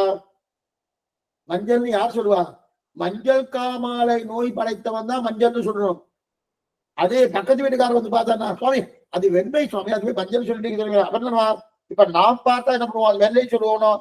அப்ப காமாலை கண் படைத்தவன் அந்த வெளுத்ததை மஞ்சள் என்று சொல்லி பார்த்தா அதுக்கு என்ன பேரு? பிரமமானா பிரமம், அதுக்குதான் பிரமம். இப்ப இதை பார்த்த போனோம், முத்திச்சிப்பு வெள்ளி, அது பிரமம்னு வச்சுக்கணும். ஆனாலும் அது உண்மைதான். பிரமம்னு சொன்னவனே அது பொய்யாகாது, அதுவும் உண்மைதான். ஏன்னா இந்த காமாலை கண் படைத்தவனுக்கு பித்தம் அதிகமாயிடுச்சு. பித்தம் அதிகமாயிடுச்சுன்னு அந்த பித்தம் கண் அளவுக்கு வந்துடுச்சு. பித்த நீர் கேள்விப்பட்டுக்கணும், பித்த நீரே மஞ்சளா தான் இருக்கும். அப்ப பித்தன் தலைக்கேறிட்டு பித்தன் கண் அளவுக்கு வந்துட்டு அந்த கண்ணில் இருக்கும் ஒளி, அதாவது நயன ரஷ்மின்னு பேர் அதுக்கு. நயன ரஷ்மி, ரஷ்மின ஒளிகட்டை. அந்த கண்ணில் இருக்கும் ஒளி பதார்த்தமான அந்த சங்கத்தை பிடிக்கணும். இந்த கண்ணு போய் அந்த சங்கத்தை பிடிக்கணும். பிடிக்கும் போது தெளிவான ஒளியா இருந்தா வெள்ளைன்னு சொல்லணும். இந்த கண்ணு நல்லா போய் பிடிக்கணும், பிடிக்கும் போது தெளிவான ஒளியா இருந்தா வெள்ளைன்னு சொல்லணும். ஆனா இவன் உடம்புல ஏதோ பித்தம் பிடிச்சிட்டு இருக்கு வச்சுக்கேன், பிடிச்சிருந்தா அந்த பித்த ஒளியோடு சேர்த்து அந்த அந்த சங்கத்தை பார்த்தா அது மஞ்சளா தான் தெரியும். ஏன்னா பித்தம் மஞ்சளா தெரியும். அந்த ஒளியோடு சேர்ந்து பார்த்தா சங்க தொடுகிறதோனோ, இந்த பித்த ஒளியோடு போய் சேர தொடுகிறதோ தொட்டோம்னா தெரியும். ஏன்னா இதன் நிலைக்கும் இருக்கக்கூடிய ஆபத்தை அதன் தலையில ஏத்துறான். அந்த சங்கத்துல சங்குல ஒண்ணும் ஆபத்து கிடையாது, அதுல ஒண்ணும் குடல்பாடு கிடையாது. இவன் கண்ணுலதான் குடல்பாடு. என்ன குடல்பாடு? பித்தம். இவனிடத்துல இருக்க இவன் கண்ணில இருக்கக்கூடிய ஆபத்து சங்கத்துல ஏத்தினான். அதற்குன்னு அதை பொய்னு சொல்ல முடியுமா? சொல்ல முடியாது. இவன் பித்தத்தை குறைத்து ஒண்ணுமில்லை, இவனுக்கு பித்தம் குறைஞ்சு போயிட்டு வச்சுக்க. அப்ப தெளிவாயிடுறான். தெளிவான உடனே சுவாமி இது வெள்ளையா இருக்கு சுவாமி, சங்கு இத்தனை மஞ்சள்னு சொன்னேன்னு வெள்ளையா இருக்குன்னா, அப்ப இந்த வம்பு எங்கிட்ட இருக்கு? நம்ம கிட்டே இருக்கு. புரியத்துக்கு இது ஒரு எக்ஸாம்பிள் சொல்லிட்டு என்னன்னா, ஒரு விளக்கு, நல்ல விளக்கு 1000 வாட்ஸ் விளக்கு போட்டிருக்கா, அப்படி போட்டிருக்கா. அதுக்கெல்லாம் அந்த நாடகத்துல எல்லாம் அந்த வர்ண கலாபமா காகிதம்லாம் ஒட்டுவா. ஒருத்தர் என்ன பண்ணார், இந்த விளக்குக்கு மஞ்சள் காகிதம் ஒட்டிட்டார். ஒட்டி முடிச்ச உடனே ஒரு சுவாமி வந்தார், சுவாமி இந்த விளக்கே மஞ்சள்னா. விளக்கே மஞ்சள்னா விளக்கே மஞ்சள் கிடையாது, அது வெள்ளையா தான் இருக்கும், அது மஞ்சள் கிடையாது. ஆனா அதுல மஞ்சள் காகிதம் ஒட்டினபடியாரு அப்பனா என்ன ஆகுது, அது மஞ்சளா வந்துருது. அப்ப மஞ்சள் ஆயிடுச்சு. அப்ப அப்ப அப்ப வந்து அந்த வெளுப்பு பொய்யா, உள்ளுக்குள்ள வெள்ளை இருக்கணும், அந்த வெயில் பொய்யா, இரண்டாவது இந்த மஞ்சள் பொய்யா, மஞ்சள் காகிதம் ஒட்டினபடியா மஞ்சளா வந்துருக்கு, உள்ளுக்குள்ள வெளுப்பு இருக்கணும், அது பொய்யா. அப்ப விளக்கின் வெளுப்பு தான், அதுல இன்னுமே இல்லை, சந்தையில இல்லை. அதே போல நம் பித்தம் இந்த நயன ரஸ்மனை சேர்த்து அதோடு குழம்பி அதை பிடிக்கிறது. இந்த நயன ரஸ்மின்னா நயனம்னா இந்த கண்கள், அந்த கண்களோட சேர்ந்து அது குழம்பி பிடிக்கிறது. அதெல்லாம் என்ன பண்றது, மஞ்சளா தெரியாது. பித்த பையில இருக்கிற பித்த நீர் உருவாகுதோணும், இது நான் நிறைய சொல்லுவேன், இதுக்கு நிறைய டாக்டர்ஸ் எல்லாம் சொல்லுவாங்க. இந்த பித்த நீர் உருவாகுதுன்னா அந்த பித்தப்பையில் இருக்கிற மஞ்சள் அது வந்து இவன் கண்ட நிறைய வந்து இருப்பதனால சங்கத்தில் இருக்கும் வெறுப்பை இவன் கிரகிக்க முடியாதபடியான, ஏன்னா பித்தம் குழப்பறது, அந்த குழப்பறபடியால பித்தம் சரியா போயிட்டு வச்சுக்க வெறுப்பை கிரகிக்கிறானோ. அப்ப இதெல்லாம் என்ன தெரியுது, அப்ப இவனுக்கு என்ன தெரியுது, அந்த சங்கத்தை பார்த்து சாமி சங்கத்துக்கு கவசம் போட்டுருக்கா, தங்க கவசம்ன்ற மஞ்சளா தெரியுதுனும், சங்கத்துக்கு மஞ்சள் கவசம் போட்டுருக்கா அப்படின்னா தங்க கவசம் போட்டுறவனா மஞ்சள் நிறமா தெரியுது நினைக்கிறாரியா. ஏன்னா இதெல்லாம் இந்த இந்திரியங்களுக்கு படப்படாது. எதனாலன்னா இவனுக்கு கண்புரை நோய் இருக்கிறபடியாக தெரியுது. அப்ப மஞ்சள் என்பது சங்கத்தில் இல்லை, இவன் கண்ணிலிருந்து போனது மஞ்சள். அதனால்தான் அந்த சம்பந்தத்தை இதே பக்கத்து வீட்டுக்காரர் வந்து பார்த்த உடனே வெள்ளையா தெரியுது. ஆகவே வெண்ணெய் என்பது உண்மை, இருப்பினும் இவன் மஞ்சளாக கிரகித்ததும் உண்மை. வெண்மை என்பது உண்மை, அது ஒத்துருவான். ஆனா மஞ்சளால கிரகிச்சு அது உண்மைனா, ஏன்னா இவன் கண்ணில் பித்த நோய் இருப்பதினால், இவன் கண்ணுல பித்த நோய் இருப்பதினால் அதுவும் உண்மைதான். மஞ்சள்னு சொன்னது உண்மைதான், வெண்மைன்னு சொன்னது உண்மைதான். ஆனா என்னன்னா இவனுடைய அபிப்பிராயத்தால அது போய் ஆகாது, கண்ணுல பித்த நோய் இருக்கிறபடியால அப்படின்னு தெரிவிக்கிறார். அதுக்கப்புறம் இன்னொன்னு, ஜபா குசுமம்னு ஒரு புஷ்பம். என்ன புஷ்பம், செம்பருத்தி பூ. அந்த செம்பருத்தி இது வந்து ஜபா புஷ்பம் வந்து இந்த பூ, இந்த புஷ்பத்துக்கு ஸ்படிகம் இருக்கணும். இந்த ஸ்படிகத்தை அந்த புஷ்பத்தை பக்கத்துல வைத்தாச்சுன்னா அந்த ஜபா புஷ்பம்னு பேரு, அந்த செம்பருத்தி பூ அதோடைய சிவப்பு தன்மை இந்த படிக்கத்துல எரியும், ஸ்படிகத்துல எரியும். உடனே ஸ்படிகமே சிவப்புன்னு சொல்ல முடியுமா? இது யார் எடுத்துக்காட்டுங்க, கபிலாச்சாரி சாங்கிய மதம், கபிலாச்சாரிய பிரதானம் எடுத்திருக்கார். இதோட விஷயம் என்ன விஷயம் என்பது அடுத்த வாரம் பார்ப்போம். நாளைய தினம் பாகவத காலட்சேபம் உண்டு, நாளையும் நாளை மறுநாளும் உண்டு. அவசியம் வரும்படி பிரார்த்திக்கிறேன். இப்ப ஏதாவது சந்தேகம் இருந்தால் அவசியம் கேட்கலாம், நிறைய விஷயங்கள் வருது. ஒவ்வொரு ஆனா இதை நிதானம் தான் போயிட்டு இருக்கோம், ஒன்றும் சிரமமே இல்லை, நன்னா புரிஞ்சிருக்குன்னு நினைக்கிறேன். அவசியம் கேட்கணும், சந்தேகங்களை கேட்கலாம். ஆழ்வாரம் பெருமானாட்சியை துள்ளீசனம், ஆச்சாரிய துள்ளீசனம், பாகவதால் திருவடிகளையே சரணம். சுவாமி அடியேன் சொல்லுங்க. கனவு வந்து உண்மைதான், அந்த கனவுல வர்ற சுகதுக்கங்கள் சுகதுக்கம் வழியா வந்து நம்ம கர்மா கழியுது. அது போல நினைவுலையும் நம்மளுடைய கொஞ்சம் மாத்தி தெரிஞ்சுக்கிட்டா கூட கொஞ்சம் அதை வந்து நம்ம பொய், மாயாவதிகள் மாதிரி நம்ம பொய்ன்னு சொல்லக்கூடாது, அதுவும் உண்மைதான். ஆனா அந்த அது விவகாரத்துக்கு வர முடியாது. அது வந்து அதுல கர்மா அது மூலமாவும் கழியுது, அப்படி எடுத்துக்கணும். அது எடுக்க முடியாது, அது எடுக்க முடியாது. கர்மா அது மூலம் சொப்பனத்துலதான் கர்மா கிடையாது, இதுல கிடையாது. இல்ல நினைவுலும் கழியுது இல்ல சுவாமி, நமக்கு சுகதுக்கம் வருது இல்ல, சுகதுக்கம் வருது.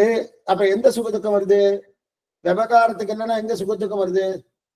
நான் அது வந்து என்ன நினைச்சேன், பிரமித்தேன் இல்லையா, முத்துச்சிப்பியை பார்த்து வெள்ளின்னு பிரமித்தேன். ஒண்ணும் அதுல என்ன சுகதுக்கம் இருக்கு? பிரமிச்சதுனால என்ன சுகதுக்கம் இருக்கு? ஒரு சுகதுக்கமே இல்லையே. இல்ல நான் அந்த முத்துச்சிப்பி அந்த இதுல இந்த ஒரு உடம்ப வந்து நம்ம ஆத்மான்னு நினைச்சுக்கிட்டு நான் நினைச்சுக்கிட்டு நம்ம ஈடுபடுறோம். அது வந்து பொய் கிடையாது, அது தப்பா நினைச்சாலும் அது ஒரு விபரீத ஞானமா இருந்தா கூட அது வந்து உண்மைதான். அது மூலமா நம்ம சுகதுக்கத்தை அனுபவிக்கிறதுக்கு இது ஒரு வழியா இருக்கு. அதாவது அந்த அது உண்மை, ஆனா அதே அந்த உண்மை வந்து எதுக்கு பயன்படுதுன்னா நம்ம சுகதுக்கத்தை அனுபவிக்கிறதுக்கு அப்படி எடுத்துக்கணுமா சுவாமி? நான் அது தப்பு கிடையாது, அது கிடையாது, அது கிடையாது. அதுல நிறைய ஆபத்து இருக்கு. ஏன்னா ஆத்மா வேறு சரீரம் வேறுன்னு நான் புரிஞ்சுட்டே வச்சுக்கேன். இதான் நீங்க கேட்கறேன், இதுதானே நீங்க கேட்கறேன். ஆமா சுவாமி, ஆமா. நான் எல்லாமே எந்த முத்துச்சிப்பின்னு போது புரியுது சுவாமி. எனக்கு ஆத்மாவை நம்ம வந்து சரீரத்தை வந்து ஆத்மா சொல்றேன். நீங்க சொல்ல வேண்டியது என்ன சொல்ல வரேன்னு நான் சொல்லிடுறேன். ஆத்மா வேறு சரீரம் வேறு நான் புரிஞ்சுட்டேன். இதுக்கு முன்னாடி ஆத்மா இதுவும் சரீரமும் ஆத்மா ரெண்டும் ஒண்ணுன்னு நினைச்சிட்டேன். இப்ப அந்த ஞானம் வந்து இதுல விபரீத ஞானம் அந்நதா ஞானம் ரெண்டும் போயிடுத்து போனதுக்கு அப்புறம் இப்ப சரியான ஞானம் வந்துடுது. ஞானம் வந்தது இல்லையா? இப்ப ஞானம் வந்தபடியால சுகதுக்கத்தை அனுபவிக்கிறதுக்கு உண்டான இதெல்லாம் தொலைகிறதுன்னு அதுல வச்சுக்கலாமான்னு கேட்கிறேன், இல்லையா? அடியன் சுவாமி, கரெக்ட் சுவாமி. கிடையாது. அது சரியான ஞானம் வந்துட்டு விட ஞானம் வந்ததுக்காக உனக்கு சுகதுக்கம் உனக்கு கர்மா தொலைகிறதுன்னு சொல்ல முடியாது. அந்த கர்மாவை தொலைக்கிறது பகவான் தான். ஏன்னா இப்ப நான் தொலைக்கிறேன்னு வந்துடுறது. எனக்கு ஞானம் வந்தது அதனால கர்மா தொலைஞ்சேன்னு வந்துடுது. அது இல்லையே சம்பிரதாயத்துல. சம்பிரதாயத்துல பகவான் தானே தொலைக்கிறார். எனக்கு சொப்பனத்தை கொடுத்ததே பகவான் தானே. ஆனா இல்லையே சுவாமி, எல்லாருக்கும் சொப்பனம் வரலையேன்னா அவரவர்களுடைய கர்மத்துக்கு அனுகுணமாக சொப்னத்தை பகவான் கொடுக்கிறார். நல்லா புரிஞ்சுக்கணும். சொப்னத்துக்கு எல்லாருமே கொடுக்கறது இல்லையே. எல்லாருக்குமே அதை சரி சரி சொப்னம் கொடுத்தவாளுக்கெல்லாம் கர்மா தொலைகிறதுன்னு சொல்ல முடியாது. இதையும் சேர்த்து சொல்லிடுறாங்க. நாங்க சொல்லல. சொப்னம் எல்லாருக்கும் சொப்னம் வந்துருச்சு. சொப்னம் யாருக்கெல்லாம் வருதோ அவளுக்கெல்லாம் கர்மா தொலைகிறதுன்னு அப்படி கிடையாது. அவளுடைய கர்மத்துக்கு அனுகுணமாக சொப்னத்தை கொடுக்குறான். எல்லாருக்குமே கர்மா தொலைகிறதுன்னு அர்த்தமே கிடையாது. ஓ அப்படியே சுவாமி, அப்படியா? ஆனா ஏன் இது பகவானுக்கு நம்ம மேல விருப்பப்பட்டு நம்ம உடனே ஜீவைக்குள்ள ஐஷன் போகணும் என்கிற அபிப்பிராயம் பகவான் பட்டான்னா, ஓ இவருக்கு இன்னும் 20 வருஷம் தான் இருக்கு, கர்மாக்களும் நிறைய இருக்கு, அப்ப இவருக்கு என்ன பண்ணா அந்த கர்மா தொலைகிறவே, அதனால இவனை அறியாம இருக்க செய்து இவன் கர்மாவை தொலைப்பதற்குண்டான சொப்பனத்துல இவனுக்கு என்ன பண்ணலாம், இவனுக்கு சிரமத்தை கொடுக்கலாம் அப்படின்னு கொடுக்குறேன். இது எல்லாருக்குமே கிடையாது. சோ பிரபன்னனுக்கு மட்டும்தான் அந்த கர்மா மூலமா சொப்பனம் மூலமா கர்மா தொலையுது. இல்ல, பிரபன்னனுக்கு மட்டும்தான் சொல்ல முடியாது. பிரபன்னன் அல்லாதவர்கள் பகவான் பண்ணலாம். பகவான் சுதந்திரன். நல்லா புரிஞ்சுக்கோ, பகவான் சுதந்திரன். பக்தனுக்கும் பண்ணலாம், பண்ண மாட்டேன்னு சொல்ல முடியாது. ஆனா பிரதான பிரபன்னனுக்கு பண்ணுவதில் அவனுக்கு விருப்பம் அதிகம். பக்தனுக்கு பண்ணதே கிடையாதுன்னு சொல்ல முடியாது. அப்ப பக்தியால யாருமே மோட்சம் போகலையான்னு போயிருக்காங்க நிறைய பேர். அவனுக்கு விருப்பம் எதுனா பிரபன்னன் எடுக்கலாம். அதனால பக்தனுக்கும் பண்ணலாம். ஆனா பிரபன்னனுக்கு அவன் பண்ணுவதில் விருப்பம் உடையவன். உடனே ஐஷன் போகணும், உடனே ஐஷன் போகணும், உடனே ஐஷன் போகணும்னு விருப்பத்தோட ஐஷன் போகணும். அதனாலதான் ஆழ்வார இந்த சரீரத்தோட ஐஷன் போறதுக்கு கேட்டது. அதனாலதான் காரணம் பகவான் ஐஷன் போறதுக்கு காரணமே. ஆழ்வார சரீரத்தோட ஐஷன் போறானோ வேற யாரும் அந்த மாதிரி சாஸ்திர சம்மதமே இல்லையே. சாஸ்திர சம்மதம் இல்லாத ஒன்றை பகவான் சொல்லியிருக்காருன்னா என்ன காரணம்? ஆழ்வார் மேல அவ்வளவு மோகம், அவ்வளவு மோகம். அந்த மோகத்தாலே அவனா இந்த சரீரத்தோட ஐஷன் போயிருந்தான். அதனால இந்த சொப்னத்தை வைத்துக் கொண்டு சொப்னம் வரும்போதுலாம் எல்லாருக்குமே கர்மா தொலைகிறதுன்னு அர்த்தமே கிடையாது. அப்பா அதான் இந்த பாயிண்ட் தான் நான் தப்பா எல்லாருக்கும் அப்படிதான் போல இருக்குன்னு நினைச்சு உள்ளு மேல நடக்கிற மாதிரி போகணும். ரொம்ப ஜாக்கிரதையா போகணும். நாளைக்கு அடியனுக்கு இந்த சொப்னம் வந்துட்டு வந்துட்டு சுவாமி பாம்பு கடிச்சிட்டு என் பாவம் தொலைஞ்சிட்டுன்னா அவர் என்னுடைய பாவத்துக்காக எனக்கு ஏதோ ஒரு சமம் கொடுக்கணுன்றதுக்காக அது கொடுத்துடலாம். அப்படிதான் சுவாமி இது வரைக்கும் நினைச்சுட்டு இருக்கேன். இப்ப நீங்க சொல்ற வரைக்கும் அதுதான் கிடையவே கிடையாது. ஆனா இந்த மாதிரி உண்டுன்னு சொன்னார் சுவாமி. எதனால அதை எடுத்தாருன்னா சொப்பனமும் உண்மை. அப்ப பாவம் தொலைகிறதுன்னு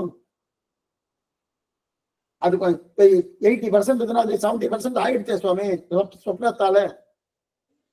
அப்ப தொலைஞ்சதும் அதனால அதுவும் உண்மை. ஆனா அது உண்மைன்றதுக்காக அப்ப சொப்னம் வரவாளுக்கெல்லாம் இது உண்டு அப்படின்னு அர்த்தம் கிடையாது. அது பகவத் இச்சை. அவரவர்களுடைய கர்மத்துக்கு அனுகுணமாக அவர் தான் பண்றார். அது அவருக்கு மட்டும்தான் தெரியும், வேற யாருக்கும் தெரியாது. ஆனா இந்த மாதிரியான நிலைமையும் சாஸ்திரத்துல உண்டுன்னு எடுத்து சொல்லியிருக்கார். அதனால இந்த சொப்னம் பொய் கிடையாது. ஓகே, அடியன் சார் இது ஒண்ணு. சுவாமி இன்னொன்னு, நம்ம திருக்கட்சி நம்பிகள்கிட்ட 6 வார்த்தை தேவராஜ பெருமாள் சொல்றதுல 2வது பாயிண்ட் வந்து பேதமே சித்தாந்தம்னு சொல்றாரு. அங்க பேதம்ன்றது பரமாத்மா ஜீவாத்மான்ற அந்த பேதமா, அல்லது இந்த நம்ம ஒன்று தப்புன்னு பொய்ன்னு நினைச்சுட்டு இருக்கோமே அந்த இதுவும் உண்மைன்ற அந்த இது ரெண்டுமே பேதம் இருக்கு, அந்த அதுதான் சித்தாந்தம் அப்படி சொல்றாரு. அதாவது இது உண்மைன்னு இப்ப பண்ணி கொஞ்சம் இவ்வளவு சொல்லியிருந்தோமே, இதெல்லாம் உண்மை, மாயா கிடையாது, உண்மை அப்படின்னு சொல்லிட்டு. இல்ல, வேறுபாடுதான் சித்தாந்தம். வேறுபாடு இன்னைக்கும் உண்டு. இப்ப சித்து அச்சித்து ஈஸ்வரன் 3 வெவ்வேறு தானே, 3 ஒண்ணா? வேறுதான். அந்த வேறுபாடு தான். ஏன்னா அத்வைத்தம் பிரகாரம் வேறுபாடே கிடையாது. சித்தும் கிடையாது, அச்சித்தும் கிடையாது, பிரம்மம் ஒண்ணே, வேற எதுவும் கிடையாது. வேறுபாடே கிடையாது. வேறுபாடு உண்டு. வேறுபாடு உண்டுன்னா அது தப்பு இல்லையா சுவாமினா? இப்பவே வேறுபாடு உண்டு. தமிழகம், ஆந்திரா, கர்நாடகா, கேரளா, ஏன் சுவாமி ஒரே தேசம் பாரதமும் ஒன்னா இருக்கட்டுமே, இதுக்கு தமிழகம் வச்சுக்கிட்டாங்க? வேறுபாடு இருக்கு. அந்த வேறுபாட்டால பகவான அடைய முடியாதுன்னு கிடையாது, அதனாலே அடையலாம் அப்படின்னு தெரிவிக்கிறது தான் அந்த தரிசனம் பேதையை வச்ச. அது இதை சொல்ல வரல. ஏன்னா வேறுபாடு சித்த சித்தி ஈஸ்வரன் 3 தத்துவங்கள் உண்டுன்னு சொல்ல வந்து தவிர அத்வைத்தவாதத்தை அங்க வந்து அவர் ஏதாவது அனிர்வாசனின்னு சொல்லிட்டு இருக்கார், அவித்யான்னு சொல்லிட்டு இருக்கார். அதை பத்தி இங்க தேவகுமார் சொல்லுவாருன்னா அதெல்லாம் சொல்ல மாட்டார். அவருக்கு அதெல்லாம் கிடையவே கிடையாது. அவர் பொதுவான கருத்து வேறுபாடு உண்டு. சித்து உண்டு, அச்சித்து உண்டு, ஈஸ்வரன் உண்டு. அது விட்டார். ஏன்னா அந்த 3மே இல்லைன்னு விட்டுறாரு. ஒண்ணுதான் இருக்கு, மற்றது கிடையாது. பிரம்ம சத்தியம், ஜெகத் வித்யா, ஜீவோ பிரம்ம இவன் ஆபரகா, இது வேதாந்த டிண்டிமகா, இது மட்டும்தான் ஒண்ணு, வேற எதுவும் கிடையாது சொன்னாரோ.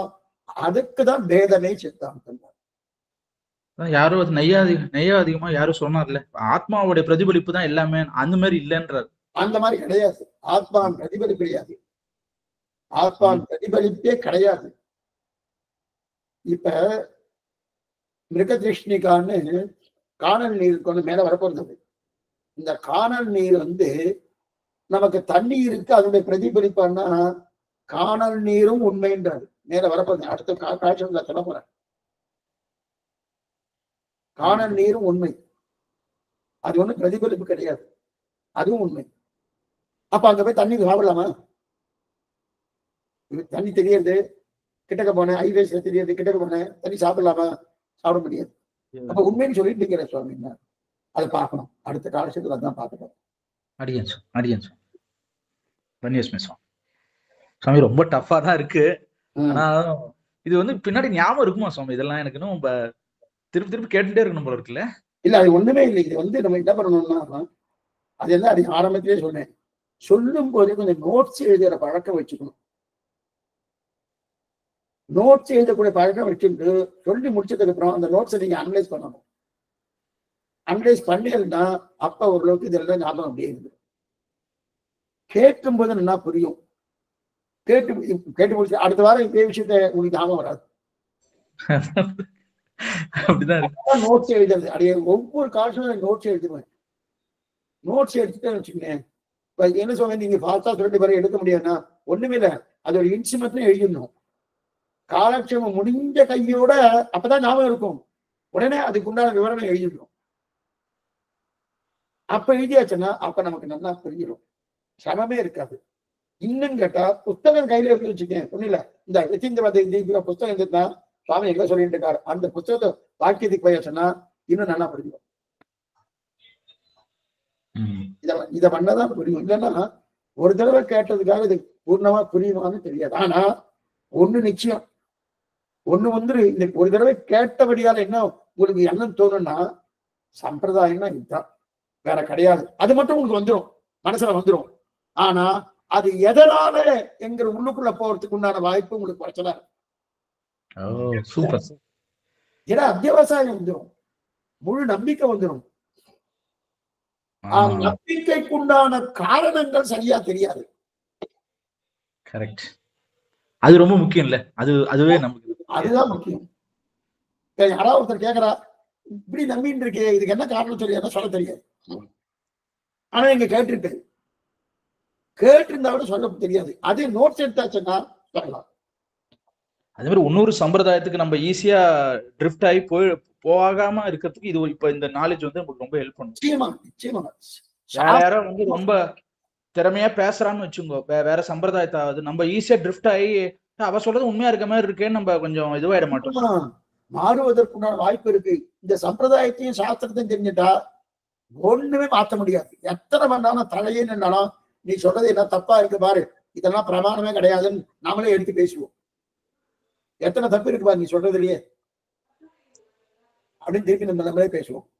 அது இன்னைக்கு நிறைய பேர் மதமாற்றங்கள் எதனால ஏற்படுறது? உண்மையான சம்பிரதாயத்தை புரிஞ்சுக்கல. இனி நிறைய பேர் ஆச்சாரிய புருஷனுடைய திருமாலியை நிறைய பேர் மாறி போயிட்டா. எதனால? உண்மையை தெரிஞ்சுக்கல. தெரிஞ்சுட்டாலும் மாறி மாட்டோம். வெளிநாட்டு மோகங்கள், உண்மையை தெரிவிக்காத ஒரு நிலை, சரீரத்தை மட்டும் பார்க்கறா, ஆத்மாவை பார்க்கறது இல்லை. இதனாலதான் இத்தனை குளறுபடிலாம் ஏற்படுது. அதெல்லாம் கூடாதுன்றதுக்கு தான் சாஸ்திரத்திய சம்பிரதாயத்தை ரெண்டையும் நேராது. அதுதான் உபய வேதாந்தம் சொல்லி. இதுக்குதான் அதான் அர்த்தமா சுவாமி இது உபய வேதாந்தம். ஊவேன்னு போறது தான். ஆமா, சாஸ்திர வேதாந்தம் ஒரு பக்கம், ஆழ்வார் அருளிச்செயல் ஒரு பக்கம். ஆழ்வார் அருளிச்செயல் சம்பிரதாயம், சாஸ்திரம் வேதாந்தம் ரெண்டுத்தையும் ஒரு சேர பார்க்கும்.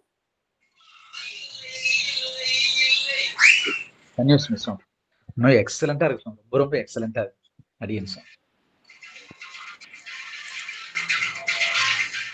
அடியேன் சுவாமி, ஆத்மாவால் ஞானத்தை புரிஞ்சுக்கிறோமா, ஞானத்தால் ஆத்மாவை புரிஞ்சுக்கிறோமா சுவாமி? ஆத்மாவுக்கு ஞானம், ஆத்மாவே ஞானம். புரியுதா? ரெண்டுமே உண்டு. ஆத்மாவே ஞானம், ஆத்மாவுக்கு ஞானம், ரெண்டும் உண்டு. அத்வைத பிரகாரம் ஆத்மாவே ஞானம், ஆத்மாவுக்கு ஞானம்னு கிடையாது. ஆனா சாஸ்திர பிரகாரம் ஆத்மாவுக்கு ஞானம் உண்டு, ஆத்மாவே ஞானமயமாக இருக்கும். ரெண்டுமே உண்டு. அதனால நம்ம என்ன பண்றோம்? ஞானத்தை இதன் மூலம் புரிஞ்சுக்கிறோம், ஆத்மா மூலம். ஆத்மா மூலமா ஞானமயன் ஆத்மா தானே, வேற யாரும் கிடையாது. கண்டிப்பா சுவாமி. நம்ம ஆத்மா சொல்லுது சாமி, இதை செய் இதை செய்யாதே, நம்ம ஆத்மா சொல்லுது சாமி. அதுக்கப்புறமா தான் தெரியுது, ஞானத்துக்கு தெரியுது, ஓ நம்ம செய்யறது கரெக்ட். நம்ம ஆத்மா சொல்றதா இல்ல ஞானம் சொல்றதானே எனக்கு தெரிய மாட்டேங்குது சில டைம்ல. அப்ப ஆத்மா வழி நடத்துறதா ஞானம் வழி நடத்துறதா அப்படின்றது சொன்னேன். ஆத்மாவே ஞானம்னு சொன்னேனே, தனித்தனியா பிரிக்கிறேன். ஆத்மாவே ஞானம், ஆத்மாவுக்கு ஞானம் என்பது உண்டு, ஆத்மாவே ஞானம். புரியுது சாமி, புரியுது. ஞானம்னு சொன்னா அது ஆத்மாவை தான் குறிக்கும், ஆத்மான்னு சொன்னா அது ஞானமயம் ஆனந்தமயம் தான் சொல்லும்.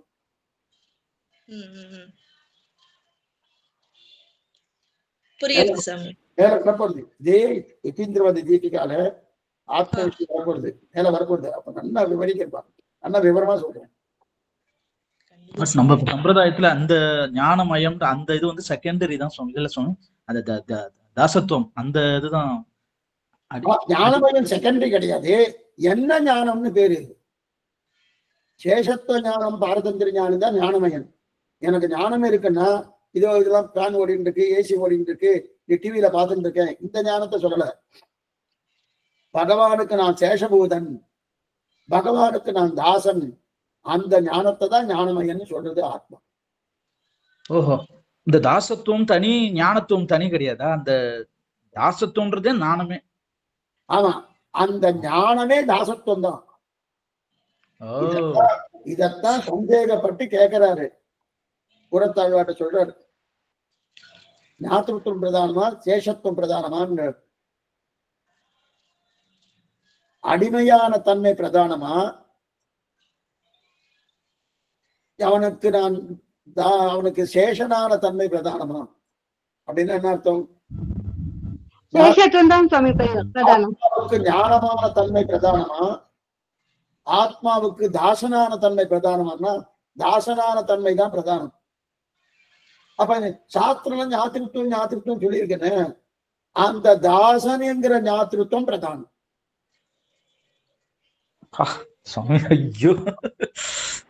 அதான் சுவாமி அதுக்கு அடியேன் உள்ள அந்த பாசம் சொல்வாரு அதேனே சுவாமி அதுக்கு அதேதான் சந்தேகமே இல்லை.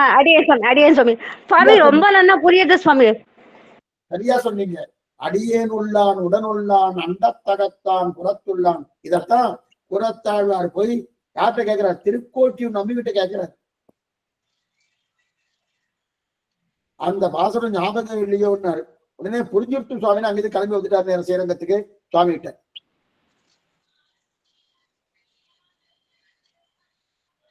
சுவாமி நம்ம கேட்கிற கேள்வி எல்லாம் எதுவுமே வந்து பழசுதான் போல இருக்கு. எல்லாரும் ஆல்ரெடி கேட்டு வச்சு நம்ம பூர்வாச்சாரியர்கள்லாம் அதுக்கெல்லாம் விளக்கெல்லாம் சொல்லி நம்ம ஒண்ணு ஒண்ணா கேட்டு இருக்கோம்னு நினைக்கிறேன். இல்ல நமக்கு என்ன ரீசன்னா நமக்கு என்ன அடிப்படையை ஒண்ணு நம்ம தெரிஞ்சுக்கல. தெரிஞ்சுட்டா வச்சுக்க கேட்ட கேள்வியை நம்ம கேட்க மாட்டோம். ஆனா அந்த கேள்வி வேற ரூபத்துல கேட்கணும். ஆனா அதே கேள்விதான் தெரியல. அடிப்படை வந்துடுத்துன்னு வச்சுக்க இதுதான் சுவாமி அடிப்படை. அப்ப ஆத்மாவுக்கு சேஷத்துவமா ஞாத்திருத்துவமா ஞானமான தன்மை பிரதானமா அடிமையான தன்மை பிரதானமான அடிமையான தன்மை தான் பிரதானம். ஞானமான தன்மை பிரதானம் இல்லை. அப்ப ஞானமான தன்மை பிரதானம் சாஸ்திரம் ஞானமான தன்மைனா எப்படிப்பட்ட ஞானம்? அடிமையான தன்மையாகிற ஞானம் தான் பிரதானம். இதுதான்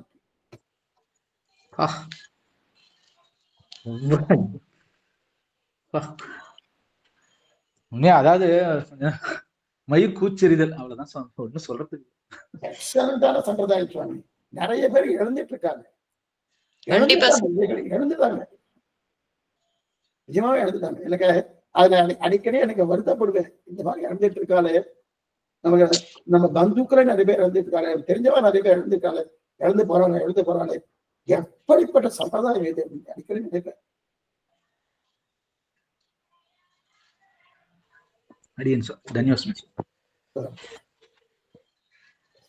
ஸ்ரீமதே ராமானுஜாய நமஹ. நாளைக்கு சாயங்காலம் பாகவதம் உண்டு, அவசியம் வந்து அடியேன் சுவாமி. ஸ்ரீமதே ராமானுஜாய நமஹ. தன்யோஸ்மி சுவாமி. அடியேன் சுவாமி. திருவடி சேவிச்சுக்கிற சுவாமி. ஸ்ரீமதே ராமானுஜாய நமஹ. அடியேன் சுவாமி. தன்யோஸ்மி சுவாமி. திருவடி சேவிச்சுக்கிற சுவாமி. ஸ்ரீமதே ராமானுஜாய நமஹ. அடியேன் சுவாமி. ஸ்ரீமதே ராமானுஜாய நமஹ. அடியேன் சுவாமி.